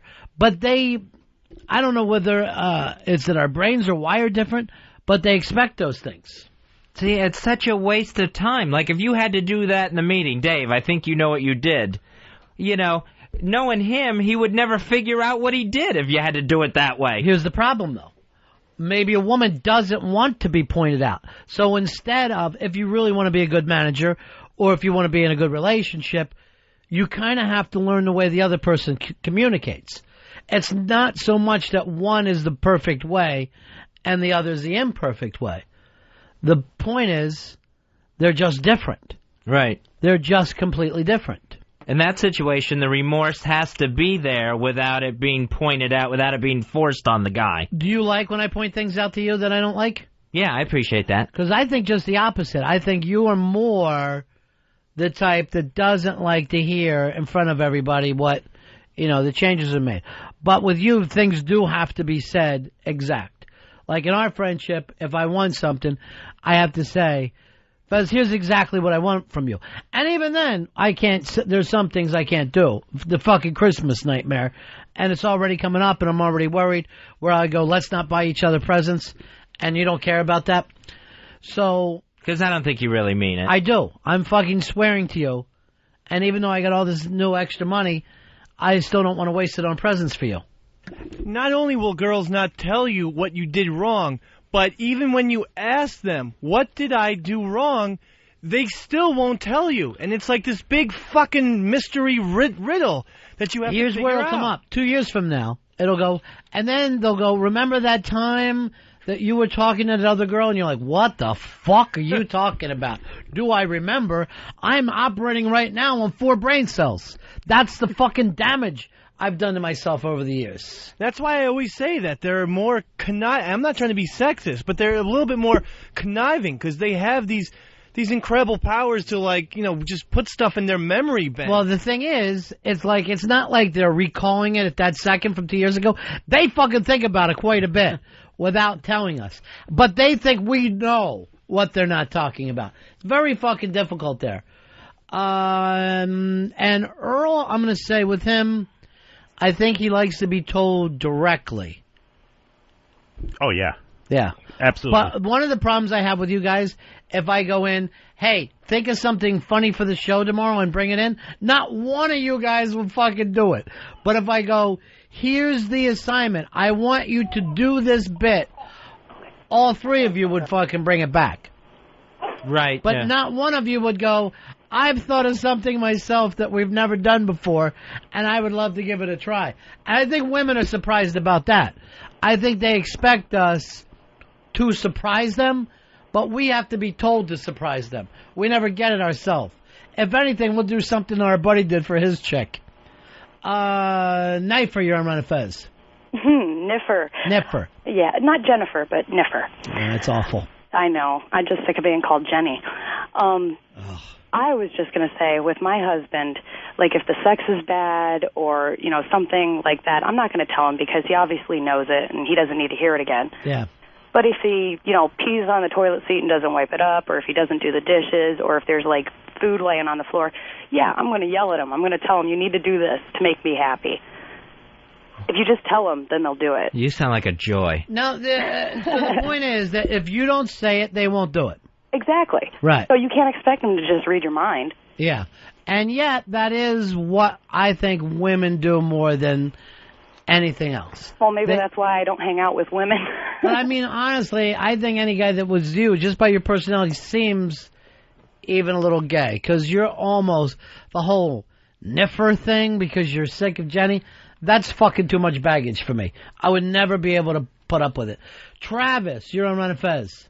Dude, Dave hit it right on the head. Even if they're pissed off and you ask them and you go the extra mile to try and figure it out, they still won't tell. They won't. No, they will not tell. It's impossible. And it's like pulling freaking teeth. And it has to do with anything that has to do with emotion. And now here, the emotional thing, I think that they are shocked how little emotions that we have. Normally we have contentment, anger, and drunk are the 3 emotions men have. And sex, oddly enough, falls under anger. That's where we keep our sexual urges are under anger. But they honestly, what fucks them up is they think that we're playing a game that we know and we don't know, rather than the fact is we just don't fucking know. We don't get it. Bart, you're on Ron and Fez. Hey, buddies. So my wife and my mom are supposed to be going to this baby shower. Yeah. And they talk a couple days beforehand, but mom doesn't bring anything up to the wife about going again. The wife calls me in tears because she didn't re-verify that they were going to be going to this thing. So chicks are nuts like that. It's exactly true. I just had it happen recently. Exactly. Because they expect, and this is not your girlfriend. You know what I mean? Every woman will act the same way. They expect you, your sister, your mom. It's why we can't. Do you know anyone who has a good relationship with their sister? I mean, it's fucking impossible. Yeah. To have a good relationship with your sister. I don't know of anyone. Yeah. I know I don't. Because the sisters expect more. Where my brother, I literally see about once a year. And it's fucking great. You know what I mean? Normally I see him at Thanksgiving. It's all high fives. It's all, you know. And then we don't expect anything else. Where women, you know, there's fucking birthdays that are missed. There's you forgot this and that. They expect more. I mean, I got 6 sisters, and every time we get together, it always ends up with me getting my balls completely busted over something that happened God knows how long ago. I forgot a kid's birthday or something like that. I fucking think that your life with those sisters, you must be like Adam Sandler in that Paul Thomas Anderson film, where you're just finally freaking out and kicking the fucking windows out. It always ends up with me, my brother, and my father just hiding in a room trying to get some peace and watch the football game. And that's all we want to do. They do not get it. Richard, you're on Fez. Hey, Ronnie, my problem, and this is just happening today, is I can't have a difference of opinion about the TV shows my girlfriends like. Otherwise, it's some sort of personal attack on them. Yeah, so if you say, no, that show sucks, you've hurt their feelings. Yeah, exactly. I was ripping on the OC, and it's caused some huge problem. Yeah. It's insane. And the other thing about them, too, is when they go, what do you think of this handbag, or what do you think, how do you think I look right now? They honestly think we're not telling them the truth, other than the fact that we have no fucking opinion whatsoever, that we'd rather see them naked, and that all clothes look the same to us. Now, I know that there's some guys out there that are like gay guys that fucking ruin the normalcy of this, and some guys will have opinions. But it's very fucking hard for us to figure out. What's the right answer in that one? Would a woman rather be lied to that something looks good on her and you know it doesn't, or would they rather be told the truth? No, that skirt looks awful. I think here's the rule of thumb. You tell her the truth what you think about the clothes. Do not tell her the truth what you think about her ass. So, something she can change, she loves for you to bring it up. But if you go, yeah, your nose is too big to go to the fucking party, I think she'll hate you for that. But if a woman goes, if she comes out and goes, which pair of shoes you like better? Pick a fucking pair. And fucking throw it out there, and she will believe you immediately. But if you hit her with the what the fuck do I know about shoes, then it's going to lead you to pain. Lauren, you're on Ron and Fez. Hey, guys. I love the show. It's funny because when I was younger, my sister and I, we hated each other with a passion. But since we've been in high school and after, I get along with my sister really, really well. Dude, you have the name Lauren. So if anything, I figured it fucking that tells was you. used against me. No one can call up and say your name is Ace or Butch. I'm bound to believe you. You don't have to go by the name Lauren in public. No one can make you do this. Otto, you're on the Ron and Fez show. This is such a great topic. I think women are constantly setting themselves up to be disappointed because they're hoping we will anticipate their needs, and we can't figure that out, and so they're constantly disappointed. It's very interesting, the fact that they don't learn from it, that they don't learn to themselves, I am going to believe something is going to happen. They don't come out and say it out loud. It's always being inferred. It's always inferred. We were supposed to figure that out, because if we figured it out, that means we care more about them and screw the process. Yeah. Yeah, it is really, really fucking strange. Bill, you're on Ron and Fez. Hey, Ron. Hey, Fez. Hey, buddy. I had a girlfriend who actually broke up with me because she had a leather shirt she put on, and it pulled a little in the middle, and she asked me if it looked good, and I said, it looks a little tight on you. Maybe you should put something else on. And like 3 weeks later, she was telling me that she broke up with me because I called her fat. Yeah, she takes it to fat. You're walking through a fucking mind zone. Exactly. Any fucking time that you're answering any kind of weight questions, any family questions too, you have to be fucking careful with. Because normally your answer is, oh, you're mad at your dad? I'll go over there and whip his ass for you. That gets fucking taken the whole fucking wrong way. The weight thing I could completely relate to. I had a girlfriend, she goes, my ass looks big, doesn't it? And I'm like, yes, but that's why I like it. It's something like that. And she shot me freaking daggers. Geez, yeah. Black chick or white chick? Black chick. Yeah. Well, first of all, a black chick saying, is my ass big? That's fucking redundant. Of course your ass. Is your skin black? Then your ass is big. I'm not going to lie to you about this That's what one. I said. But Sean, I guess it was a good try, Earl. Sean, you're on Ron and Fez. What's up, boys? Why is it every time you leave the friggin' toilet seat up, a girl goes ape shit on you? We need it down, they need it up. Takes just as much time for them to put it up. Absolutely, and you know what? I don't believe the guys put up with the fucking gimmick. And also, I would go this far to say this too. They act like, well, I fell in. Why? It's not like we've never taken a shit. We don't fall in the fucking toilet. You'll never talk to a guy who got up in the middle of the night to drop a fucking deuce and fell into the toilet because the seat was up. Fucking check the seat. Sometimes it's up, sometimes it's down. Stop acting like the fucking world revolves around your vagina. It fucking doesn't. You don't like it? Get a fucking urinal for us. All you have to do with that one is threaten him, because I've threatened Claire. I go, I'll keep the seat down. There's going to be piss stains, Eastside Dave piss stains all over the toilet seat. And now she lets me keep the seat up.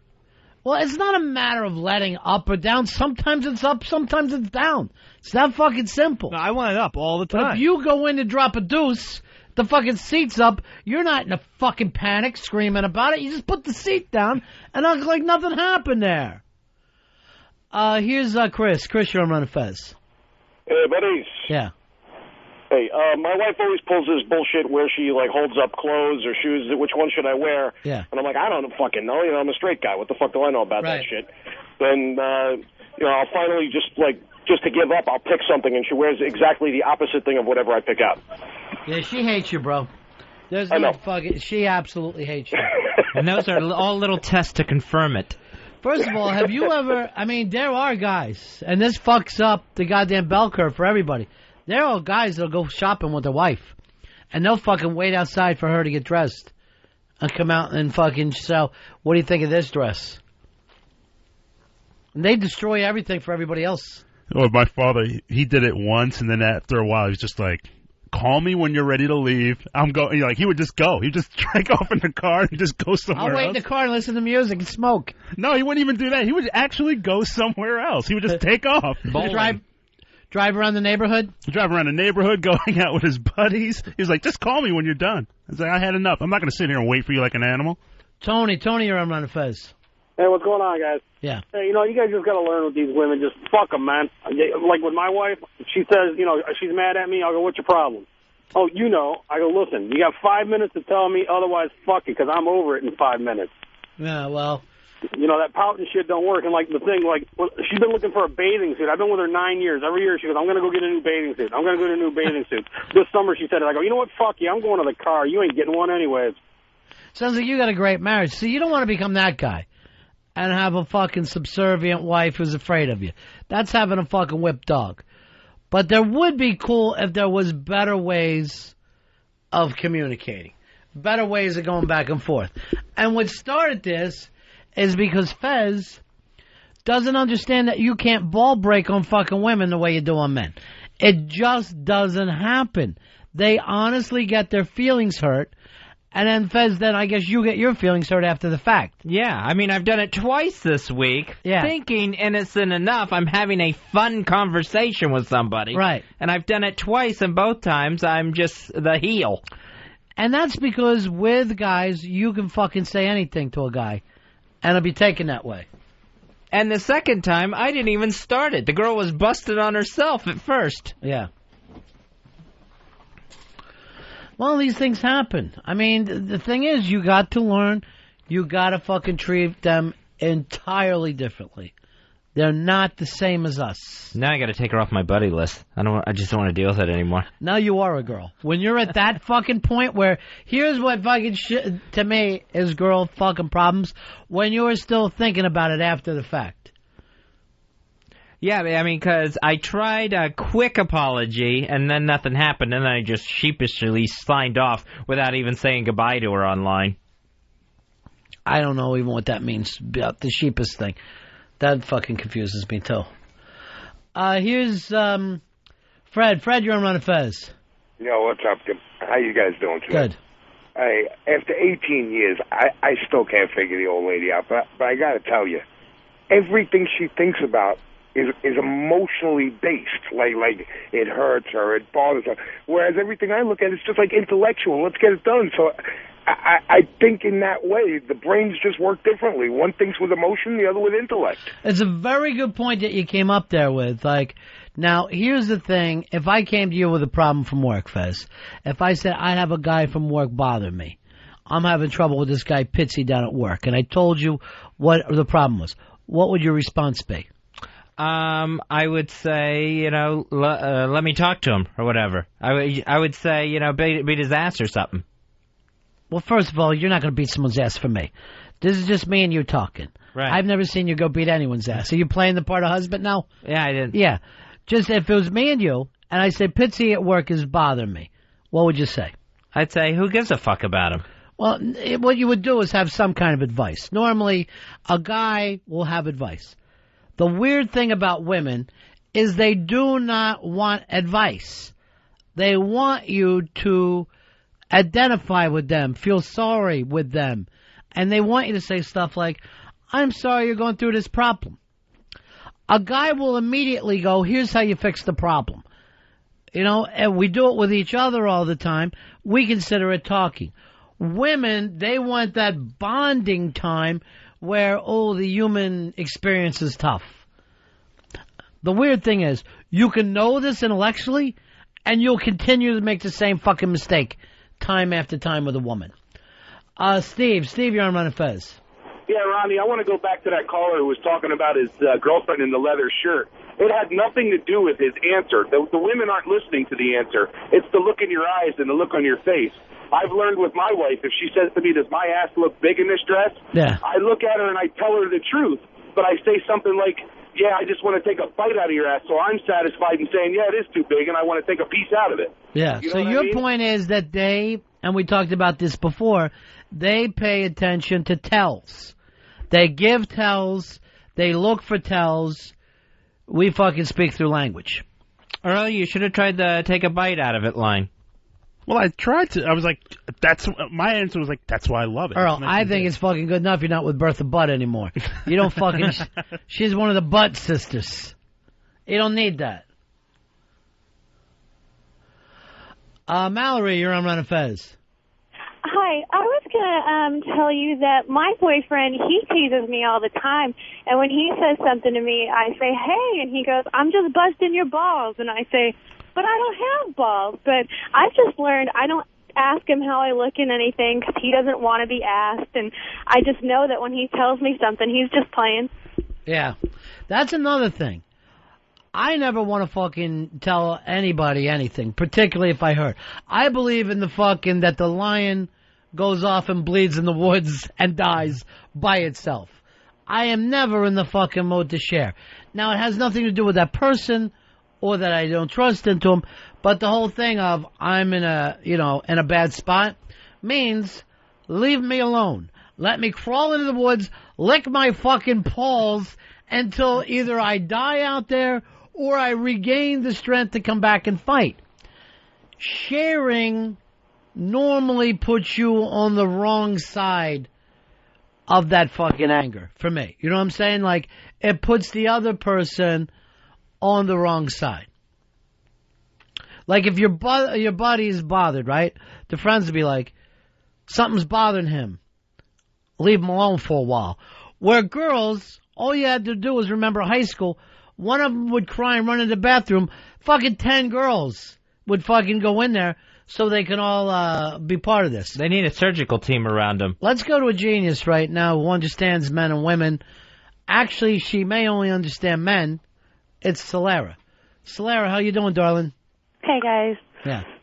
Well, the way I learned that men have no thoughts other than what they're expressing to you Right. is my birthday, probably when I was turning 22, my boyfriend at the time, the whole day said nothing about my birthday, and I assumed I had these plans of, a Four Seasons dinner, a huge gift. Right. It's 10 o'clock, I'm sitting in my house, and I still get nothing, and I'm like, so it's my birthday. When he calls, I'm like, so what are we doing? He goes, oh. And he comes home, he must have stopped at a Rite Aid, and he picked up for me a ceramic house. You know the kind that they do for Christmas? My birthday's always on Thanksgiving. Sure. With the lights and stuff in them. Yeah. So I got a ceramic house, that cheap, like, Charlie perfume, and a Rite Aid card with the tag still in it. For my birthday, I turned 22, no dinner, nothing. Excuse me, let me wipe a tear out of my eye. I'm a little touched here, because that's a beautiful story that a gentleman would do this on the way home last minute, thinking about you and loving. Oh, the whole night, I swear to God, I was getting, like, the best birthday. After that day, I figured, unless I tell him I'm not getting anything, and I'm fine with it. And you know what? Here's the thing to do, too. Start a month out, so don't forget, 4 weeks is coming up. Hey, 2 you gotta weeks. send them emails, you gotta give them hints, cut Don't stuff forget out my for big them. birthday, because we're not big on surprising. Yeah. And dates is very, very bad for us, too. Understood. All right, thanks, honey. Bye. Happy birthday. When it comes up. 866 Ron Zero Fez. Kathleen, you're on Ron and Fez. Hi, Ron. I just wanted to say when women talk to their husbands, right, we want them to commiserate with us. We're not stupid. We know what we have to do. We don't need your advice. We just want you to commiserate. All right, now, define commiseration, because we don't do it with each other. You want us to suffer with you? Yes, I want you to say, oh, what a shame. Isn't that terrible? He should not have done that to you. All right, but see, here's the thing. You're talking with men. We built the pyramids. We have spanned the oceans. I have to say, you're one of my favorite people listening to you on the radio. You're so funny. A problem for us means it's something to solve. It's something to do. You'll never see a group of men holding each other going, we can't find the new world. This is terrible. Don't you wish there was an easier way? But I do agree that that's what you want. I know. The bad part is this.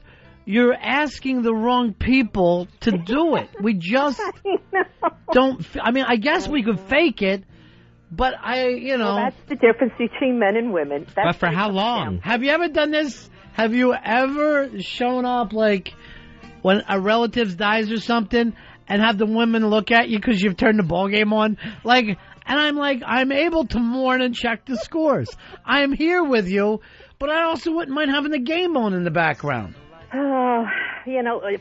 It just comes down to women are all emotion and men are all logic.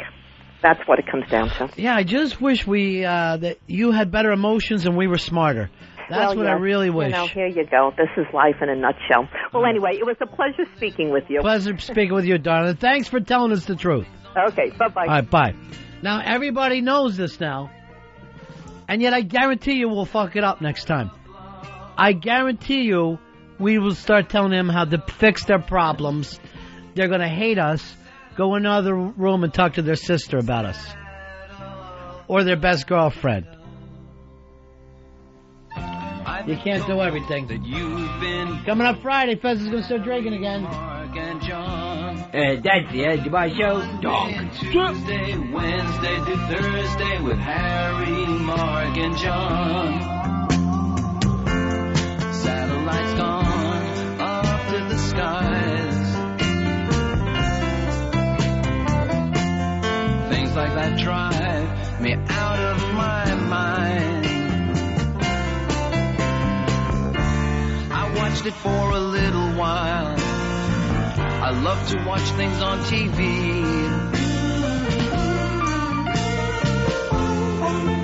Satellite of love.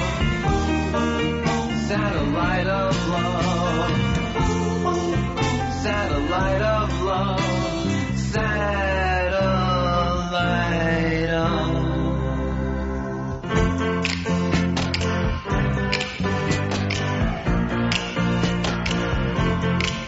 satellite of love. Satellite of love. Satellite of love. Satellite.